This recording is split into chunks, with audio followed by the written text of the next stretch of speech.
welcome back into the baseline. Travis Wilson is joining me here. I am Colton Wilson.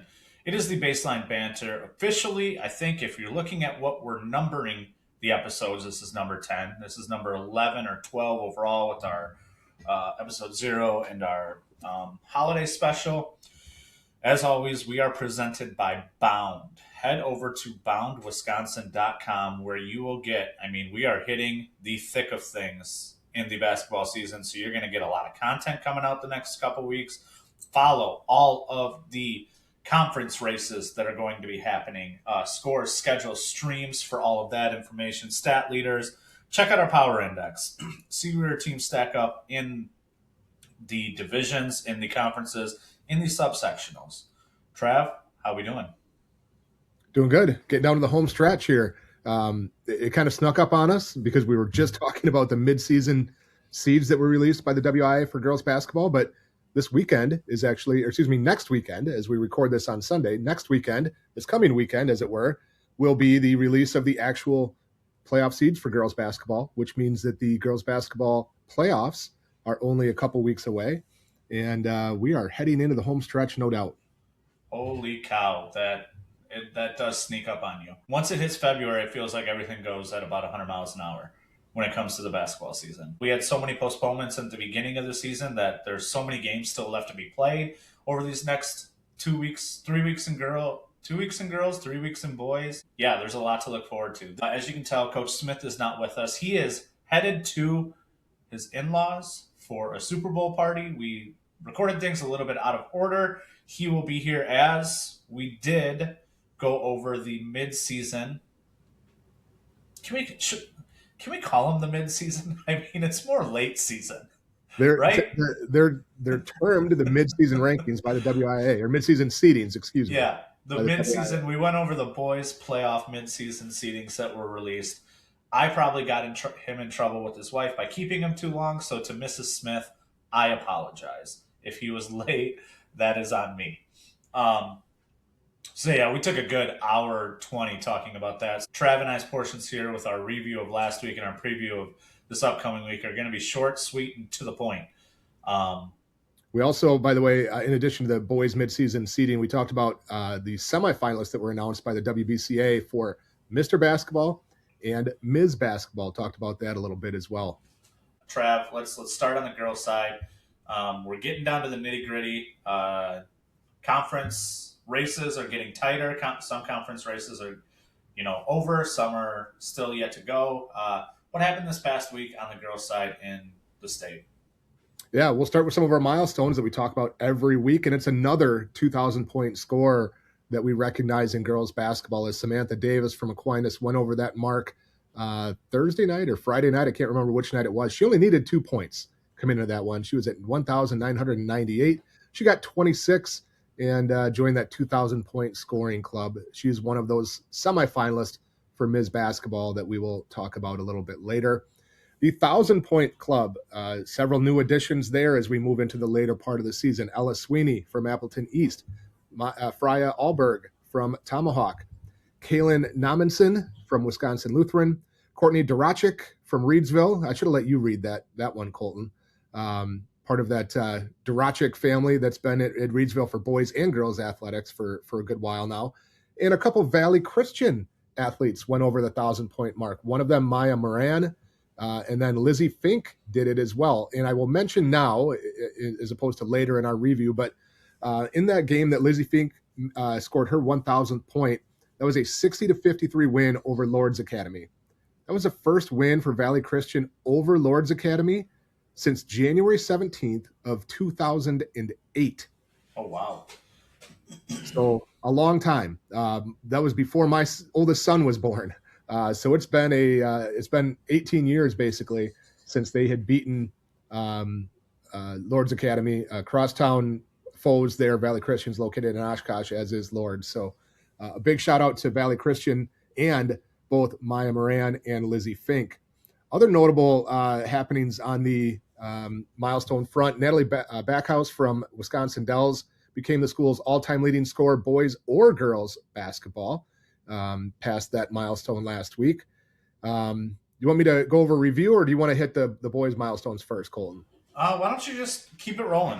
All right. Well, speaking of Wisconsin Dells, they had a big week. We talked about this for a little while, that their schedule had not been very challenging up to the later part of the season, and they had a couple real big non-conference games last week that we said would be a great measuring stick for where they were at ultimately, in terms of postseason capabilities, because they are one of the few remaining undefeated teams, and they show that they are up to the challenge.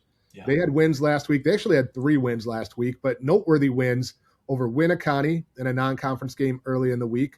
And then on Saturday, they took down a very good La Crosse Central team that at one point had been number 1 in Division II. They've fallen off quite a bit lately. I think that's 5 or 6 losses in the last month or so for La Crosse Central. But I mean, that's a really good team that's in Division II. They've got a Ms. Basketball semifinalist in Alana Simpson.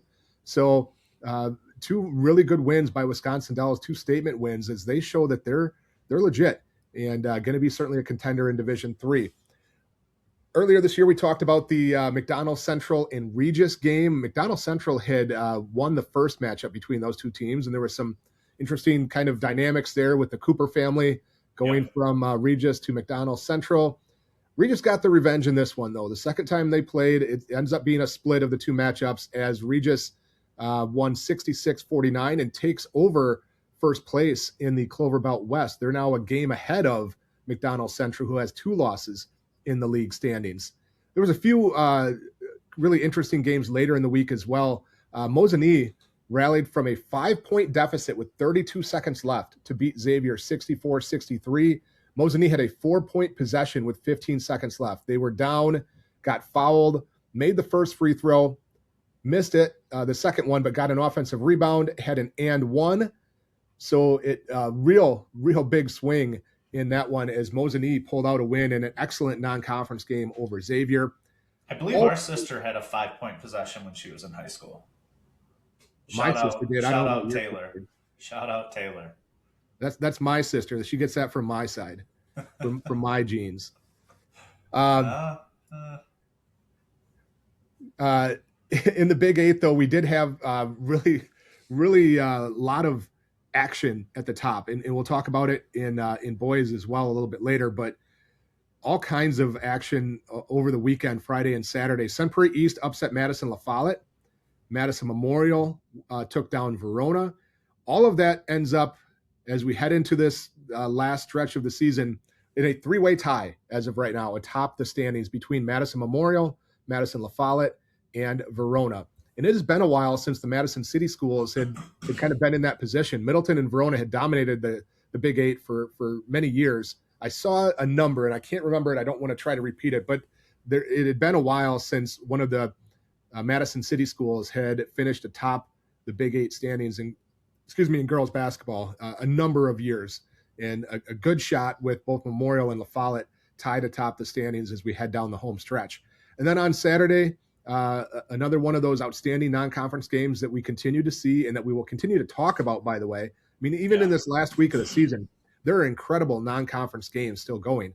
But the one on Saturday of note, a squeaker for Arrowhead, is they got a 53-52 win over Kimberly. Of course, we've talked to Coach Dave Lepisto earlier this year. We've talked about both these programs a ton, talked about Arrowhead. Their only loss is to Tosa East. And they stay with just 1 loss as they take down Kimberly on Saturday. So some really good action in girls basketball last week. Yeah, 2 weeks left. That's it. That's all we got left of girls basketball, at least in the regular season, and then head straight into regionals. On the boys' side, just one of note, Ella Sweeney, Appleton East. We discussed this, the family dynamic and how the kids go to her brother Will, who's at Appleton North, hit that 1,000-point mark earlier this year. I think a couple weeks ago, actually. Milestones hit this week in boys basketball. We had another 2,000-point scorer, Lamont Hamilton, out of Racine St. Cat's. He's a Minnesota football recruit. 1,000-point club members, Cade Felch out of DC Everest. We'll touch a little bit more on that team and the game that he did it in. Matt Knitschke out of Columbus Catholic, Jake Sherman, Shorewood, Brody Olson out of Glenwood City. Owen Gunderson joins teammate Grayson Becker, both juniors, both hit the 1,000-point mark. Henry Grutzmacher out of Brookfield Central did it in a game with Tosa West. Quinn Wesenberg, another junior out of Bonduel, Caleb Bromback out of Grantsburg, and then Grady Poppy out of Platteville hit the 1,000 point mark. A couple other scoring stories out of note. Owen Hom out of Shoreland Lutheran, he became the school's all-time leading scorer. I think it's just over 1,100 or 1,200 that he's there. JT Schlafer of Assumption, he is now the school's all-time leading scorer. Ben Prochnow of Reedsville, all-time leading scorer, and then Jake Bresky out of Lomira. So we had four. Need to go back through our records and maybe compile this a little bit better as far as who became all-time leading scorers this year. But we got to be pushing 10 on the boys' side that hit that mark and became that. Yeah, same storyline that we talked about with 1,000-point scores. More games, longer games. You're seeing more school scoring records go down, and that continues. Yeah. A coach note, coach milestone. Rick Storley out of Fall Creek, one of the longer tenured coaches in the state. He's got a really good team this year. Trav, were you there for the Fall Creek game on Friday at the Midwest Players Classic? Yes. Yeah. I talked to Coach Storley a little bit before the game. Yeah, they've got a really good squad this year. He got win number 400, so big congratulations to him. Wins, and he's second in his family. Coach Randy Storley at Blair Taylor, and before that, Taylor started the year with 665 wins and has added on to it this year. Joe Soper out of Argyle had a triple-double this past week. He had 19 points, 10 rebounds, and then he didn't have the conventional one. He had 11 blocks. It's a lot. You're causing a lot of mayhem on the defensive side if you're getting 11 blocks in one game. Yeah. A couple other things of note. Madison Memorial, they got the win over Verona earlier in the week. We had three teams, I think, that were tied at the top. Madison Memorial now sits atop the Big Eight standings alone. And a big reason why is Verona also took a upset loss to Sun Prairie West on Saturday. So Verona is now 2 games back of Memorial in the standings. Tuesday, we had just a handful. I want to say there was 5 or 6 game-winning shots on Tuesday. Ryland Burr hit a double clutch bank shot from the 3 to give Sheboygan North a win over Bayport. Hudson Keeler out of Cuba City. Cuba City lost to Boscoville earlier this year, second time in 60-some years, and Hudson Keeler hit a 27-footer at the buzzer to give Cuba City a win over Boscoville at home. Oliver Liebhaven, if you haven't seen that video, go see it. Go check it out on the Sheboygan Lutheran Twitter page. He hit a falling away baseline shot at the buzzer that was just wild to give Sheboygan Lutheran a win over Kohler.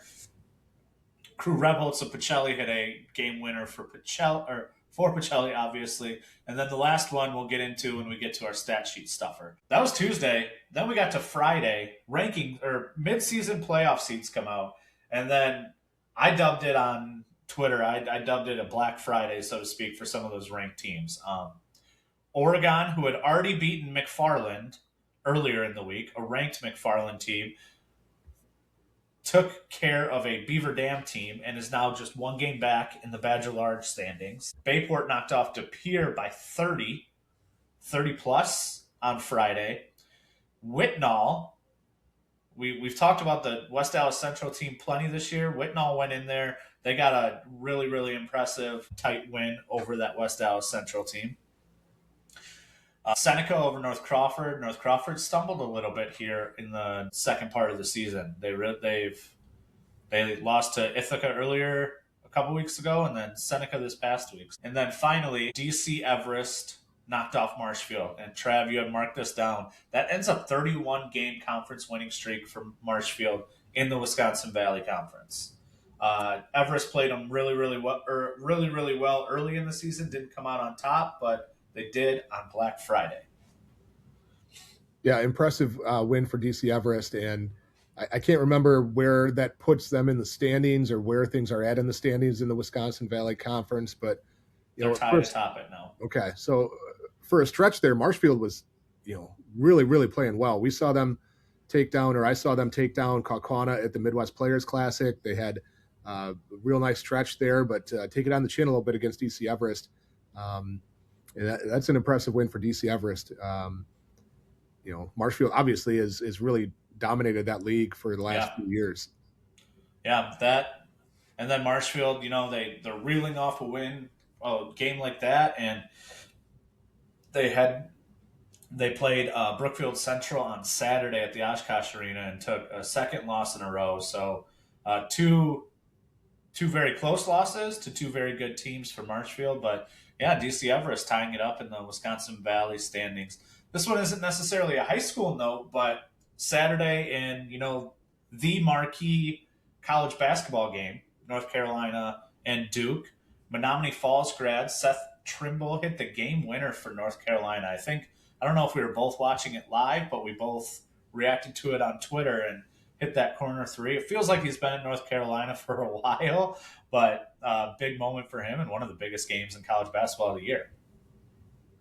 Yeah, heck of a shot by him. Mr. Basketball in 2022. People might remember he almost hit one of the more amazing shots that we would have seen at the state tournament.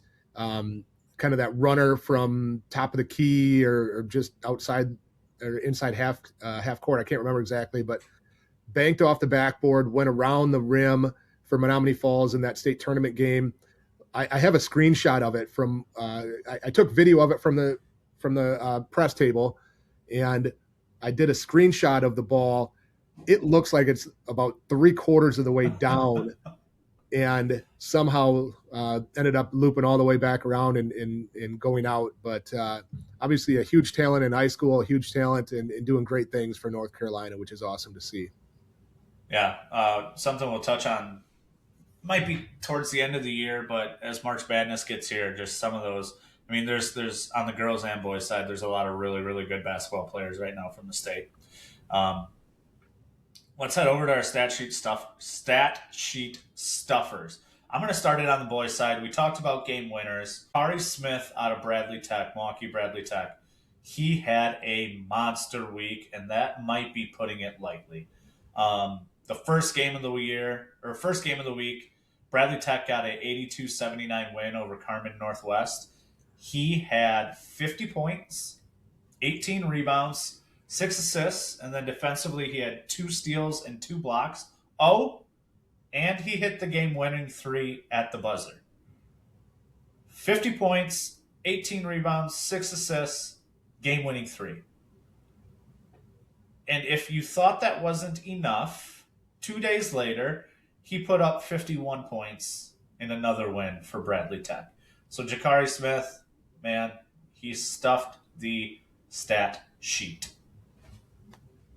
On the girls' side, our stat sheet stuffer, Paige Beavers or Bovers, I'm not 100% sure, Boevers, Paige, I apologize for mispronouncing your name possibly, but from Valley Christian, who we talked about earlier, right, with the two girls that went over 1,000 points and have had outstanding years, but they don't even make the stat sheet stuffer. It's a different teammate that is there, as Paige had 19 points, 14 assists, 11 rebounds, so she had a triple-double in a win over Wild Rose last week, and was 1 steal away from a quadruple-double, had 9 steals in that one. Obviously a blowout win, but she had a huge performance, and 1 steal away from a quadruple-double. That's our girls' stat sheet stuffer. Big week for the Valley Christian girls basketball team this week. Stat sheet stuffer, 2 1,000-point scorers, and a win over Lord's Academy. Before we get off this review, I do want to give a shout out to my Richland Center Hornets. We have had a heck of a couple weeks with regards to just getting these games in that need to get in and were postponed. And Friday night, we drove an hour and a half on a bus to Prairie du Chien on the western side of the state, played, got a win, got home on the bus at about 11 p.m. So kids were probably asleep by, who knows, midnight, you know? Probably not. Well, probably not. But then we were up and on the bus by 7:50, 7:45 the next morning for a 3-hour trip east to Kenosha to take on Kenosha Indian Trail, a school that's 5 times larger in terms of enrollment, and came away with back-to-back wins, back-to-back nights, 10 hours on a school bus over 2 days. So big ups to my Richland Center Hornets. Yeah, congratulations. That's good stuff. I know it's been a little bit of a struggle at times, but that's a good one. Yeah. We're going to slice it here, kick it over to myself, Travis, and Chris. We're going to go into that midseason playoff seeding for boys. And on the backside, you'll see just a quick preview of what to come. So stick around. He wasn't with us to start, but he's back now. Coach Smith, welcome back in as we're going to dive right into a couple big topics here from this past week. Last week, we had the mid-season WIAA playoff seedings on the girls' side. This past Friday, we got it on the boys' side. We also had semifinalists named in both boys and girls basketball. For Mr. and Ms. Basketball. Sorry, Mr. and Ms. Basketball. Trav, let's start on the girls' side. Why don't we go through the list? So the 10 semifinalists for the Ms. Basketball Award, released by the Wisconsin Basketball Coaches Association, who presents that award. And reminders on that, a few reminders. It is seniors only that are eligible for that list. It is presented by the WBCA and chosen by a committee from the WBCA. There will be 5 finalists that will be released after the completion of the regular season. And then the winner for Ms. Basketball and Mr. Basketball will be announced at the respective state tournaments. Let's get that out there and presented, by the way, since 1982. So it's one of the a long running award. Certainly the most prestigious individual award that you can win in the state of Wisconsin is Mr. or Ms. Basketball. And this is the first year that the WBCA has gone to a 10-member semifinalist list. It was just a couple years ago that they did the finalists for the first time. Otherwise, before that, it was always just only announced the winner at the end of the year. And there was a feeling that it would be good to kind of publicize that a little bit earlier, to get some good vibes going about it a little bit earlier, recognize kids as kind of being in that short list. And so again, went to finalists for a couple of years, and now this year, semifinalist and finalists. 2026 WBCA Ms. Basketball semifinalists. You have Samantha Davis from Aquinas, Giselle Janowski from Pewaukee, Addie Ketterhagen from Oostburg, Rowan Klesmet from Neenah, Maya Kovacic from Brookfield East, Natalie Cuso from Arrowhead, Micaiah Litza from Tosa East, Leah Nordine from Shawano, Addie Shepley from Rice Lake, and Alana Simpson from La Crosse Central.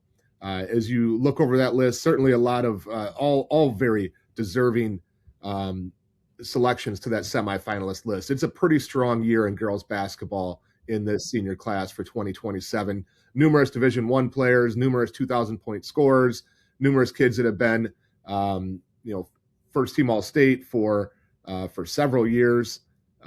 So there's a lot of really good kids. When we talked about this before, we talked about a list of 6 or 7 that you could say, when you're talking finalists that are you wouldn't necessarily argue against any of them. So a really strong group of kids this year, and again, all very, very deserving. You're looking at a couple girls that are going to Wisconsin, and Leah Nordine and Addie Shepley. You've got Natalie Cuso, who's heading to Minnesota. Micaiah Litza heading to DePaul. Again, a lot of Division I kids and a lot of really strong talent in that group. I wouldn't argue against any of those 10. When you look at that list, you have your list of 10. We obviously went through a couple weeks ago and talked about girls that we thought might be on the semifinalists. We kind of gave a list. So you're seeing this list of 10 of the semifinalists. Is there anyone that you see not on the list that you thought could have very well been deserving as well? We had kind of an other contenders list that I think there's girls in the conversation. I don't know that, out of that group, there's ones that stand out head and shoulders above. I mean, you can make an argument certainly for Bella Klagas from Hartford, Natalia Donaldson from Beaver Dam is having an outstanding season. There's some kids having really good seasons. The one that I look at the most, though, that I'm really kind of shocked is not on there, is one that I had on my list of favorites for Ms. Basketball when I think I had 7 on there, and that's Kylie Butler from Argyle Pecatonica, a kid that has all of the pedigree that you look for. We talked about it when we talked about favorites for Ms. Basketball and Mr. Basketball, that there's kind of a template, right, of what kind of attributes, what kind of success, what kind of tick marks do you have to kind of fit into the category. You have to have team success. You have to have, kind of that name recognition coming into the season. You've got to have a lot of, statistical success. It helps, being a high level recruit. It helps kind of all of those things come into play as they look it over. And Kylie Butler checks all those boxes. She won over 2,000 points in her career earlier this year. She's averaging over 22 points a game, 4 assists, 4 steals, 4 rebounds. She's been an all-state choice previously. Their team made it to state a couple years ago. So all those things are in place. The name recognition is there. She's going to UW Milwaukee, so she's a Division I kid. So everything seems to be there to have her, as a candidate for Ms. Basketball, but she did not end up on that 10-person finalist list, which I thought was probably the most surprising as you look at it. And I don't know, again, we don't necessarily want to compare one kid against each other. Certainly the committee has that tough job to kind of narrow down. And, if there's, kind of a couple down, as your last choice in the top 10, then you start to have some of those conversations of one kid over another. And I don't know what would have gone into, why Butler wouldn't have made it. She's a small school player, so their competition level is not what the Division I and Division II players face year in and year out. But we've had small school players frequently not only be contenders for the award but win the award. We've had a couple kids from South Shore, which is about as small of a school as you can possibly have. There's been other small school kids that have taken that home. I mean, just a couple of years ago, I believe it's her sister, right? Bailey Butler at Blackhawk won the award for Ms. Basketball. Aquinas is on the list of schools. Kenosha St. Joe's, Seymour, not a tiny school. Outside of that Division I world. Did my Whitish from Barneveld, or not Hannah Whitish from Barneveld, did she win Hannah that won too? it 10 years ago as well. It's actually pretty common for non-D1 players, non-Division I high school WIAA Division I players to win the award.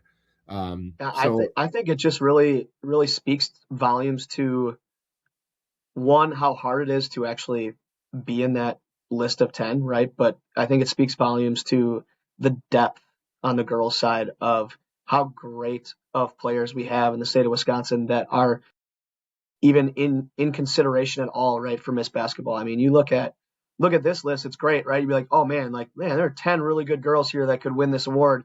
And then all of a sudden you're like, oh man, there's like 5, 6, 7, 8 other girls that could potentially be on this list and you could argue for. So again, I love this. I love the fact that high school basketball in Wisconsin is in such a great spot. We have all these Division I commits on the girls' side here, and there's going to be more obviously because some of the girls haven't committed yet. So I'm really excited for it. I would not necessarily want to be one of those people in the room to have to decide one way or the other, and there's going to be a lot of things that go into it to make a decision there. And that raises a question of mine for you guys too, is like how much do you think team success plays a role in that? I think team success is a huge factor. I mean, if you're on a team that's 500 or right. Somewhere in there, or fourth in a conference, I think it's really hard to get into that mix. Not for any fault of your own, but just because the other candidates are also so good in general that becomes a differentiating factor, right? If you are on a team that is 9-8 and Tosa East is sitting there undefeated and Micaiah Litz has got every statistical thing the same as you, or Natalie Cuso and Arrowhead's got one loss on the year and plays a brutally tough schedule, like that team success can be if everything else is the same and your team is significantly better than somebody else's team, that is a huge component to it. As we talked about, that's one of the prerequisites really, is to be on a really, really good team. Yeah. We're going to shift over to the boys' side here. When you just look at the 10 semifinalists and then we talk about Butler, that's not on there. I mean, the 2026 class in girls basketball is loaded. D1 kids up and down, 2,000 point scorers. Trav, you went through it. Like, it's Getting to that semifinalist was hard.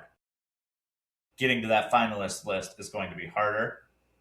Um, so you got to narrow that list down to 5 here in about 2.5, 3 weeks. So it's going to be difficult. Thankfully, we don't have to make those decisions. We just get to talk about it. Switching over to the boys' side, the 10 finalists were named, and we'll go through them here. So here's the list for the semifinalists for Mr. Basketball by the WBCA. It's Xavier Castillo from Greendale, Yusef Gregg Jr. from West Dallas Central, Amari Hereford from Beloit Memorial, Andrew Jensen, Kakana, Khalil Jones from Germantown, Josh Manchester of Mount Horeb, Chris Pohl of Marshfield, Caden Schultz of Plymouth, JJ Zavachin of Oosburg, and Xavier Zenz of Wisconsin Lutheran. That is your 10 semifinalists for the Mr. Basketball Award. You got, when you're looking at scores, you have 1, 2, 3 2,000-point scorers. There are plenty others that were 1,500-point scorers. Chris, what stands out to you with regards to this list? Again, I mean, it's a very deep list. And you're looking at, too, like the teams, we just talked about it, like team success. Pretty much all of these teams are having very successful years.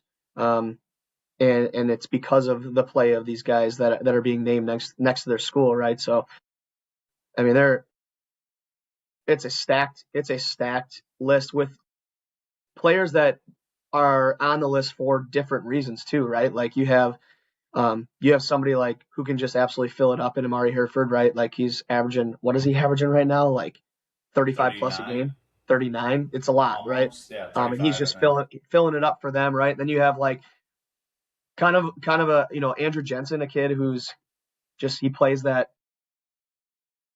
true post position type thing, right? That's not very common in today's game, but he's also able to just do a lot of things on both sides of the basketball. Khalil Jones might be the best athlete on this list. I mean, he is freakishly athletic, and his ability to get to the rim is incredible. Josh Manchester is an interesting one, right, because of his ability to score the basketball. But then you talk about his health, and is that going to hurt him in the consideration piece there? With not playing. That's the one that I was maybe a little surprised at, not because he's not deserving, because he is. He's one of the best scorers that we've seen in this state in the last few years, but he has missed some time with injury. He has come back, which there was kind of a question of when he would come back and how much time he would miss. He was back for their last game. I can't remember if that was his first game back or what, but he had a good game. So, again, as you're looking at these kids and you're splitting hairs a lot of times, I thought maybe him missing 2 or 3 weeks here would how that would impact things. But he did make the list, and I think deservedly so. But that's one that, again, unsure how the committee would look at that. Yeah, it makes it tough. When you look at the girls' side, the 10 semifinalists, Trav, of those 10, how many were uncommitted? Do you know off the top of your head? I think it's 3, right? On the girls' side? I think. I can't remember. Ketterhagen's not committed, correct? No, so I think it's Ketterhagen, Klesmet, and Nordine that aren't. Nordine's Wisconsin. Nordine's going to Wisconsin. Wisconsin, yeah. So then it's just, I think it's just those 2 then. Yeah, and by the way, Giselle Janowski is going to Wisconsin as well. I didn't mention that earlier when we were talking. So that's loaded. Again, we talked about it. Now you look at the boys' side. There's 4 of these semifinalists that are uncommitted as of this recording. Xavier Castillo, Hereford, Khalil Jones, and Josh Manchester. I think this is a conversation that I'd love to get a high school coach in here, if we could get a college coach in here, that trickle-down effect from the NIL, from the transfer portal, everything that's happened that's affecting, high school recruiting across the state. But, I mean, these are kids that 5 years ago would have had offers, they all have offers, but they would have had those roster spots locked up. Well, I think there's also a component for some of them from a player's side of wanting to wait it out a little bit to see where all the transfer portal stuff comes in at schools that you might be interested in. So not only is it the schools that have to figure out their own transfer portal and then who they want to get at the high school level, it goes the other way as well. And I was I think it was Evan Flood from Badger Blitz now, was talking the other day. It was about a 27 kid, and I can't remember which of the 27 kids it was. That Wisconsin has been recruiting but has not offered yet. And the idea that they're, kind of one of the reasons or rationales they haven't offered them yet is because there's two portal cycles between when that group would be even coming in. Yeah. So what does your roster look like in two portal cycles compared to how it does now? And you have to be a little more careful and selective as a result. And, the high school recruiting is just taking a hit, especially those kind of not fringe kids, but if you're not a top 100 type player nationally, I mean, it's getting difficult to kind of be in the mix in a lot of places. And I think a lot of it is all of a sudden has become, much more of a business decision. Like you said, I mean, these kids want to see, like, they all multiple offers, right? But they all want to see kind of how the portal plays out and what guys get signed there and end up going. Because I mean, all of a sudden there's a kid that's at his position that's already been in college for 2 years that's coming into this school. Well, why would I want to go there then, right? Like maybe this other offer that I have then where that position's still open and I have a better chance to showcase my skills, that's where I want to go. So for the kids, yeah, it becomes much more business-like now to where like you said 5 years ago, you take the best offer and you run with it, right? Well, they might not be taking the best offer per se when it comes to, scholarships and NIL, that type of stuff. They might be looking at, well, I'll take a little bit less here to start to make sure that I get into this spot so that, and this is the world it is now, maybe 2 years from now, I jump ship and I go somewhere else and get more money. Yeah. Or I get, so it is a thing now, I guess, and something you have to continue to speculate on, I guess. But I mean, continuing down that list there with Chris Pohl, like another kid that just pretty complete player, right? And does a lot of things for them. And Caden Schultz, another kid who really fills it up. He had a 50-point game this year. Yeah. I would say from a team standpoint, right? I mean, that's Plymouth is probably having, not that they're having a bad season, but they're probably having the lesser of seasons than some of these other schools. So does that make it really hard? I think it does. And then Zavachin, obviously, we know what he's been able to do, and he's played a little bit this year without his sidekick on the floor too, and he's had to showcase those skills in other ways. So I think that helps him in a way as well. And then Xavier Zenz, right? I mean, we're seeing what Wisconsin Lutheran is doing, and efficiency. Yeah, efficiency is a word that he's so fun to watch too, and he's so fundamental. He just does everything the right way and gets his he inserts himself and asserts himself when he needs to, but he gets his teammates involved because he knows he has some really good ones, and he's just a lot of fun to watch. Yeah. We're talking about, uncommitted players, and there are, when I look at this list, I think of 4 names that I think, could be on this list, to be quite frank. I think of, if you're talking about committed players in the 26 class, there's 2 Green Bay commits that aren't on it, and Henry Grutzmacher out of Brookfield Central and Matthew Klosky out of Tosa West. Grutzmacher, Brookfield Central is 10-9. They play in that really tough Greater Metro, but they did just play Chris Pohl in Marshfield. They got a win on yesterday, Saturday. He put up 30-7, and then he also battled Klosky 3 nights ago. I think it was Thursday night. Put up 23-10. So another kid that is deserving of that, and he just did 1,000 points. He's heading to Green Bay. He's got the offer, so he's got a little bit of that resume to hit that semifinalist. And you look at Klosky, who another Greater Metro kid. He's averaging right around 22-10 this year. So, yeah, 2 guys that are committed that I would think probably deserving of that too. But at the same time, you have to draw the line somewhere, right? And you have to just go with 10 guys. So, I mean, someone's going to get taken off the list that it's not that they don't deserve to be there, but at some point you have to make choices, and that's what it's about to win that award. I mean, there's 10 guys on here, 10 girls on here. One of them is going to win. Two others that I just want to mention on the boys' side is the Racine kids. Sam Petroff at Racine Lutheran. That team is playing out of this world on the D3 side. And then, Lamont Hamilton out of St. Cass, who, if you look at that overarching resume, so to speak, he's got it. He's a 2,000-point scorer. Team success is there. I can't think off the top of my head what he had for basketball offers until he committed to Minnesota for football, but just two others that, again, it shows the depth kind of in where you need to make that cutoff line. So, A few That's a whole things. nother. Yeah, go ahead. Yeah, a few things on a couple of those kids that are not on the list. Number one, you got two Greater Metro kids, right? And a Greater Metro kid already on the list. So um, it's almost like when you have teammates that are really good, you kind of got to pick one. I'm not saying you have to pick one from each conference, or you can only have one from each conference, but there's three potential candidates from the Greater Metro alone, and how do you rank them? Where are they going to rank? It'll be interesting to see where the Player of the Year comes in that conference.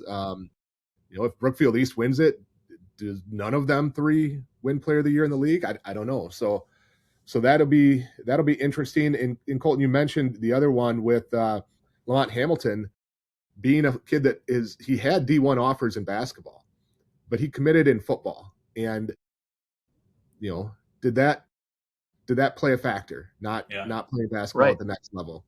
Right. I think that definitely. I mean, it probably does play a pretty big factor, wouldn't you think? Yeah, I would agree. That is, unless we want to prognosticate anymore, that is kind of our talk on Mr. and Ms. basketball. Yeah, and the finalists get announced probably at the end of February, right? It'll be after the regular season. I don't know the exact date.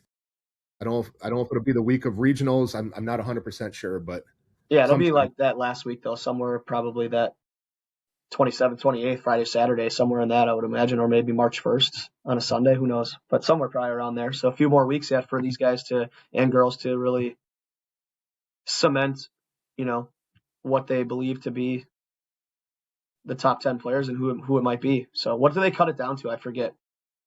5 is the goal. There's been years. I think they have had more, right? Last year on the boys' side, I believe there was 6. There's been 6 one or two times. So 5's the goal, but sometimes you're it's real tough at the end there. And yeah, it is. Switching gears, Friday late afternoon, the playoff midseason seedings come out, and gave them a look. On first glance, Trav, in our group chat, we kind of were talking about it, where those data points that were missing on the girls' side, I think you counted, and it was far, far less on the boys' side, as far as either duplicated games, missing games, or incorrect scores. Yeah, it seemed like, well, first of all, I think the boys in general have done a better job getting information in than the girls. The other thing is the girls have some real challenges with some of the MPS schools and some of the real small new schools and getting information in. So all year there's been more missing information on the girls' side than the boys' side, just in general, even like what it's hard for us to find. I had posted that there was some missing information on the girls' side the week before when the girls came out. And I think that kind of kicked people in the butt a little bit to realize, hey, this has to get done, right? I think it maybe opened some eyes and said, hey, coaches need to get this done. I think the WIAA looked at it and said that's not a great look either to have that amount of missing information. I don't know if they played a little more proactive role. I know they sent information out before both deadlines for boys and girls, requesting that information from the schools and from the coaches. Mm-hmm. But it just seemed like there was a little more sense of urgency overall to get that information in, and it was significantly less. I think I counted a dozen or so games that were not in there. So all in all, when you're talking thousands of games that have been played so far, and that number, certainly you'd like it to be 100%. But that's the challenge that we have, that the WIAA has, that everybody has, of just getting people to report information. So it definitely looked a lot better. Again, I think schools and coaches saw what happened on the girls' side and said, hey, let's make sure we get this done. And so it definitely had more information in.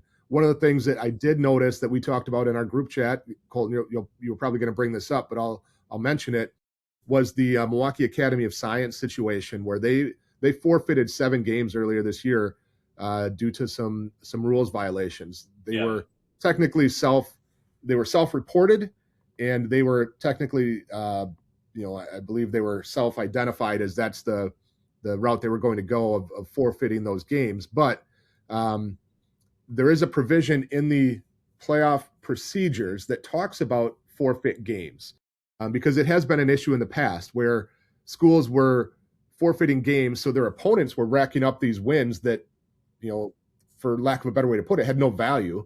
They were wins that never happened on the court, that there was never a game played, and there was kind of an imbalance in some of those situations. Again, a lot of times in the southeast Wisconsin area, and especially on the girls' side, where these forfeit wins were claimed or listed on teams' records and were kind of inflating some situations. So there was an adjustment that forfeited games will not be factored into a team's winning percentage. That's in the WIAA playoff regulations. Again, full disclosure, I was on the seeding committee that has worked on this the last few years. I no longer am, but one of the things that I mentioned in our seed committee meeting several times, and I think it is valuable that if a team forfeits retroactively, where they have this situation where there was some kind of violation or an eligibility issue or whatever it might be, that those not only are removed from your record, which is what happened with MAS, but that the losses get added to your record. So the 7 games that MAS ended up forfeiting were not added to their losses for the seeding committee, or the seeding criteria, excuse me. And I was under the impression that they would be included as losses for that team, because they absolutely should. Yeah. That's what I felt, and I thought I thought that's what we were working towards. It's not specifically laid out, but just from an administrative, this is how we're going to administer these rules, that those would be included. And I believe I checked the forfeit wins, I believe, were not factored into the opponents either. And that's fine, but like, if you're being reprimanded for something, there needs to be true consequences. Yeah.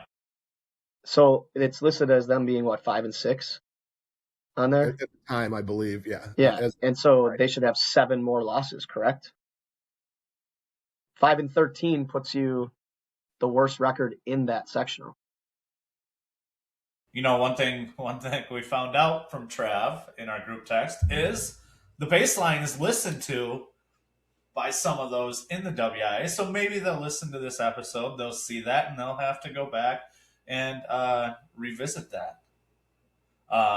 And I may reach out as well and just request clarification if that was. Yeah, because maybe that's just something that they just haven't done yet, or they're waiting till the end of the season. I don't know. I mean, I'm sure there's process in there that we're not aware of and we're not privy to or whatever, right? But yeah, it just seems like it makes sense, like, to not give the forfeit wins to those teams at the same time, because they obviously didn't win the games anyways. But at the same time, you have to give them to the team that got in trouble. Yeah. And again, the thought was there's 2 different forfeits. There's a preemptive forfeit where the game's never played, and that shouldn't count. That makes sense. Right. But this retroactive forfeit situation, I view differently than that. So I agree. I'm with you on that. Yeah. So the email comes out early afternoon. It gets publicized, I think, later on Friday. I'm on a bus to Prairie Friday night. Do a little bit of looking at it. Have some coaches that text, call, want to talk about it. Coach, you talk to coaches constantly too. What was kind of the conversation on Friday that you were having with coaches with regards to everything that came out Friday? I mean, honestly, on the boys' side, I felt like there was a lot of positive.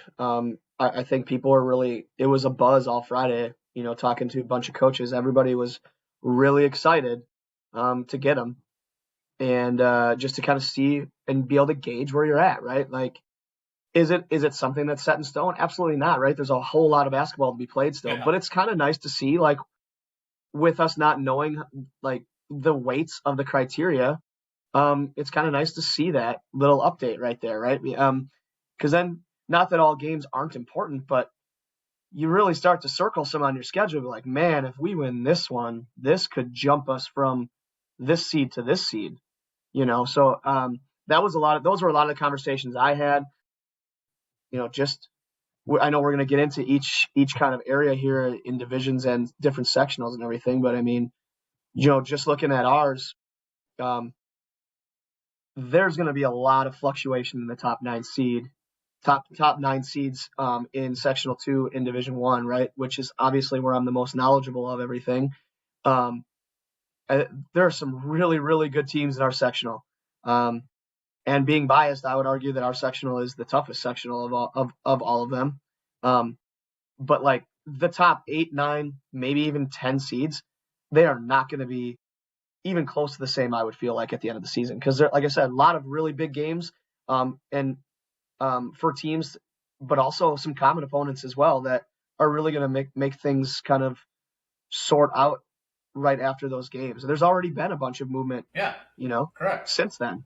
I thought, not the irony of it, but the fact that the seeding gets listed out on Friday, and then I had a tweet. I got on the bus and I see all these upsets of some of these ranked teams, and it's like there's a little bit of a Black Friday on Friday, the 10 hours after these get released. That we see it now, and then 4 hours later, that the shift in makeup of that is completely different. Right. So, I mean, we're all, and that's happened across the board in all divisions. Yeah. I feel like there's a lot of big upset wins, and there's a lot of marquee matchups that happen on Friday night and on Saturday, to where, well, now that's no longer going to be a thing. Like, that team probably just dropped from a 2 to a 4. If that team was a 7 who jumped all the way up to a 3 or a 4 now because of a win that they got. So it is cool though, because it does kind of create more buzz and more conversation about, like, I wonder how that truly affects it. Because again, if you're looking at the bound power index, things have fluctuated all over the place since Friday and Saturday games. Correct. The beauty of this, with us having a podcast that talks about Wisconsin high school basketball, we have talking points for the next 3 weeks. Regardless. I mean, March is here in the beginning of February. Correct. It's fun. We're here. It's awesome. We get Joel and Artie bracketology. We get to go through this. We get to have fun with it. Trav, I don't know if you got a chance to look Friday night at kind of where our power index numbers lined up with the seeding. Can you speak on that at all with regards to when I looked, I thought that it was fairly the same. Not all the same, but I mean there was fluctuations, but lots of similarities, but teams were in that vicinity, right? Yeah. Right, is what I was saying. Outside of the outliers that we have. Yeah. We'll talk about, but yeah. I did not. I got thinking about that after the girls week and the release of those seeds, about grabbing the snapshot in time of our bound power rankings on Friday, and then being able to compare. And I didn't get around to that. I was tracking down a bunch of scores and things that we were missing, and then my son had a game that I wasn't able to get to that, but I do for sure want to get to that when the final seeds come out at the end of the year. I want to grab that. I want to grab our bound power rankings at that moment, and then I think that would be a really interesting thing to compare. Again, we are not. We talked about the power ranking or our power index a couple weeks ago, and we're not advocating for that to be used in any particular manner by any means. But as far as something that is kept up to date during the season, that gives coaches an idea of where they're at, outside of the mid-season WIAA official report and then the final report, it will be interesting to see just how much that aligns or how much it aligns with what people might think. Yeah. We've seen that. One thing that we've seen is the power index handles outliers a little bit better than what the current WIAA formula does. So when we're talking about some of those MPS girls teams that have really good records, but they're playing in a closed loop basically and not playing any non-conference games, and the power index seems to account for those a little bit better. But overall, I didn't see anything that was glaring. The other thing, though, on the boys, and we talked about this earlier, there's better information on the boys' side, number one, most often, and there's less outliers on the boys' side. The Milwaukee City Conference teams are stronger in boys, and certainly more competitive, in better in some cases than the suburban Milwaukee area teams and other teams around the state. So you don't get an 11-0 boys MPS team that has a record that is not indicative of what they have done or who they've played, or in the case of, I can't remember now which girls team it was, they had one loss, and it was a non-conference game against a non-MPS team, and they lost by like 80. That doesn't happen on the boys' side. So overall, I think the WIAA seeding formula addresses the boys' side better than it does the girls' side right now. I will say that. Let's just dive into some of these. Let's go almost sectional by sectional, division by division. We didn't do this with the girls because I think it was a really good conversation that we had with Vinny, and I think that conversation was probably more important than going through, and maybe with the girls when we can start going through that as the season progresses. But I think what we're able to do is we touched on a lot of those overarching topics last week with Vinny that this week allows us to kind of deep dive. So we're going to go straight into it. We're going to go D1, sectional 1. And boy, oh boy, has there already been just a mix-up here, And when this was released on Friday, Marshfield was the 1 seed, Appleton North 2, Kaukauna 3, DC Everest 4. Those are your top 4 seeds. With those top 3, Appleton North and Kaukauna had split. Marshfield had beat Kaukauna. But since the release of that, DC Everest knocked off Marshfield on Friday, and then Marshfield fell again on Saturday. When you're looking at just that, let's take 3 to 4 minutes on each of these, maybe even less, and just kind of talk. Less. You got to remember there's split sectionals in D2 through 5. So. Anything that jumps out, anything that you guys want to touch on other than what we just kind of went over there with regards to those top 4 seeds? I just think that, again, and this is generic to everything, it's just there's gonna be so much fluctuation. Yeah. I think that the sectional looks really, really good overall. I think in the vicinity, teams are in the vicinity of where they probably thought they were going to be. But like you said, the next 48 hours, a lot of variance, right? A lot of things happening and changing already. Oh, it's exciting, man.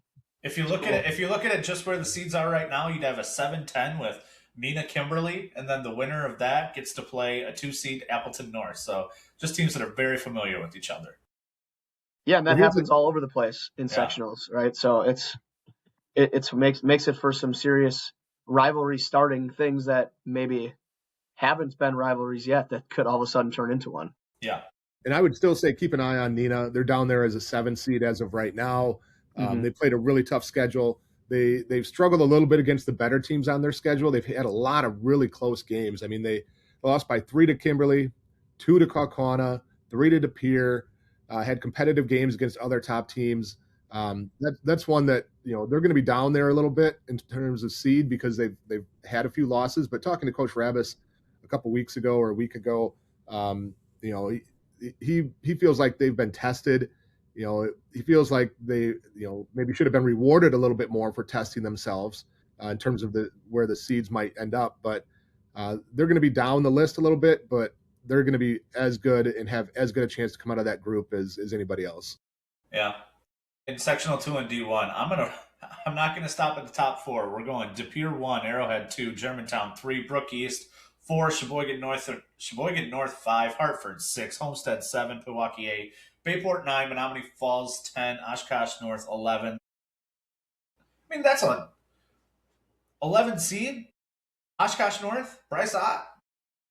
That's a tough sectional. This is your sectional, Coach. Yeah, I said it before. I mean, it's a crazy sectional where lots of things to be had. And obviously, like, think about this, right? The 9 seed just beat the 1 seed by 30. That score was right. yeah. So Now, that's the 1 seed had beaten the 9 seed by 28 earlier in the year, but correct. So I and mean, that game the Bayport De Pere game we're referring to came Friday night, after yep. these midseason Yep. seeds. So Yeah, so just that obviously changed some things there. And then was it the night before that Germantown completed the season sweep of Brook East, right? I mean, those are some huge wins for them. It really hurt Brook East though when it came to the seedings here. But Germantown, I feel like probably jumped 3 or 4 spots just by taking care of that game. yeah, it's that individual sectional is just you're gonna have really, really Well, I impressive mean, you think matchups about it. in round one. Think about a team like Bayport right now, and they just solidified like, hey, like we're for real, guys. And they're sitting there at 13-5 in the 9 seed, Yeah, and they're like, what? How?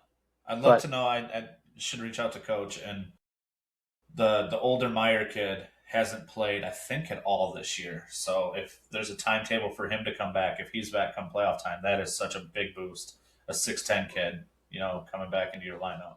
yeah, no question.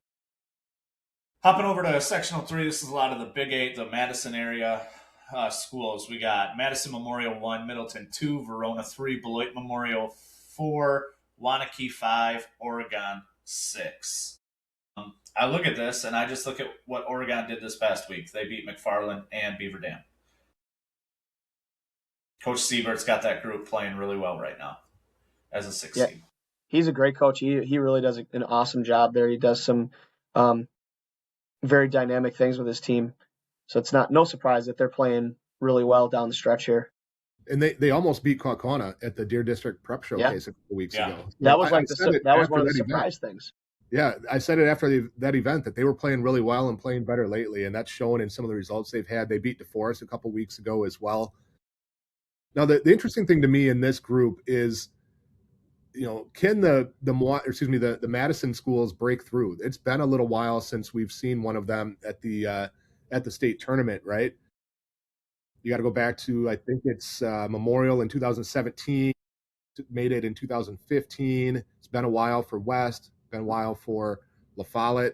I want to say in the COVID year, wasn't East really, really good that year? Was that the La Follette team with? Maybe it was La Follette. I think one of the Madison schools was really good that year of COVID and had a good chance to make it. But the last couple of years, last year we saw Wanakee come out of that group. We've seen Kettle-Moraine come out of that group a few times. Sun Prairie East, I think, came out of that group back when Chris Davis was there. Yeah. We're seeing Case came out of there. So those Madison City schools, they're at the top of the Memorial is anyway right now. And just the Big 8 in general, like, can they break through and get to that state tournament? It's been a little bit of a drought for some of those teams. Now, one thing that is encouraging for them, I think, if you look at our bound power rankings in Division 1, Madison Memorial is 3rd overall. Middleton is 5th overall. It looks better for them from that perspective.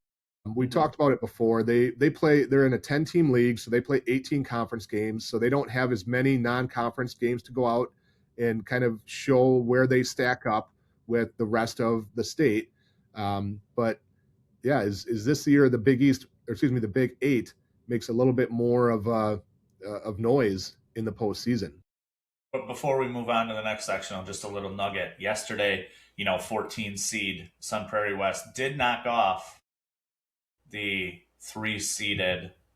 projected 3-seeded Verona Wildcats on Saturday. So, yeah, conference games, man. Yeah, it was wild in the Big 8. We'll talk about it later. There was a wild weekend in the girls' Big 8 as well. Heading over to sectional 4, I think this is the one where we had a team that we have listed high that was in our power index that was the biggest kind of outlier as with regards in comparison. But on the top 4 seeds, you got Wisconsin Lutheran, West Dallas Central, Racine Case, Milwaukee, Hamilton. Those are your top 4 seeds. If you look at our power index, Marquette is actually the 3rd when it comes to the power index, and they are the 9 seed. Again, we're comparing sometimes apples to oranges, but just just looking at numbers, just looking at strength of schedule, stuff like that. Yeah, it's interesting. Yeah, I mean, strength of schedule, obviously, how much does that play a factor into it, and in what cases, I guess. I mean, there's a lot of teams sitting here with like right just above or just below 500 records. Again, I mean, you could probably put a bunch of these teams in any order, and you'd be able to validate it. Yeah, I mean, Marquette this year has wins over Menominee Falls, Oregon, Homestead, and Brookings. So if they sit at the 9, that's.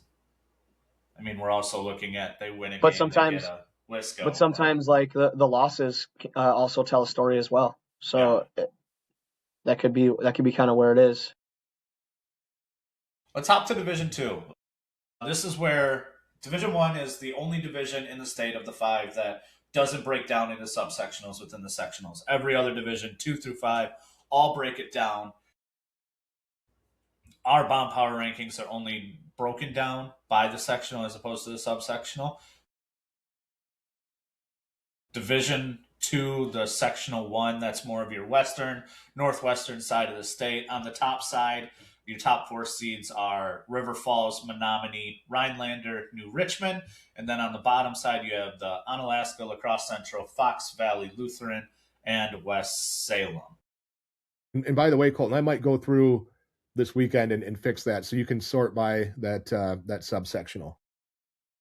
Yeah. That top one is more of your Big Rivers, Wisconsin Valley, the northern part of that. Well, the bottom part of that sectional is your, I guess, southwestern with the La Crosse area schools. But then you bring quite a few teams over from the east side of the state in Fox Valley, New London, Menasha, Shawano, Wapaka. Like, some of that travel could be a little hairy in those opening couple rounds.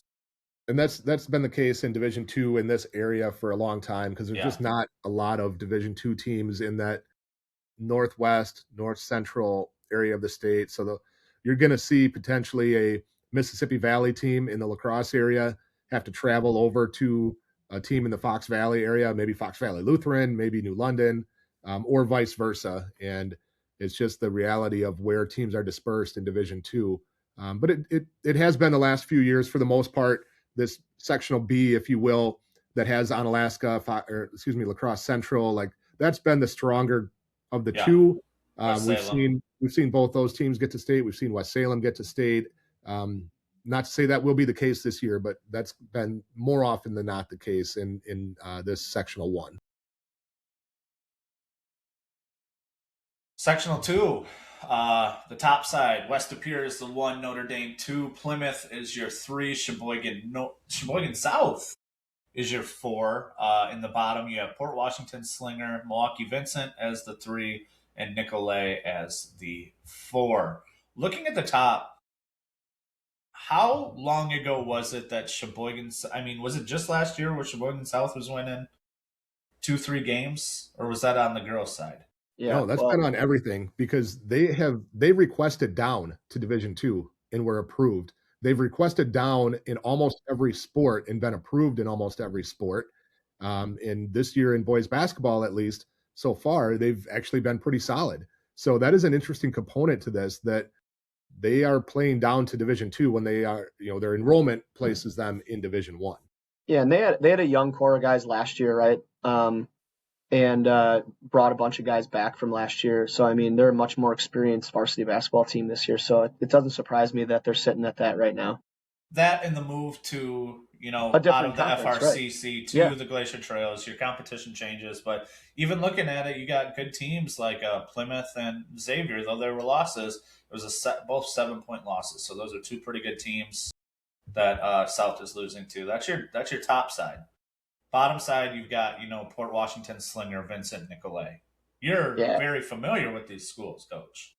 Yeah, I mean, Port Washington's having a season to remember. That's for sure right now. I mean, and it's obviously 17-1, and one of their wins, right, is against Slinger. So like that right there solidifies the 1-2 pretty much for the most part. Obviously, Slinger has 3 losses, but having played both of those teams, I mean, they're both big and physical, and they run their stuff really well.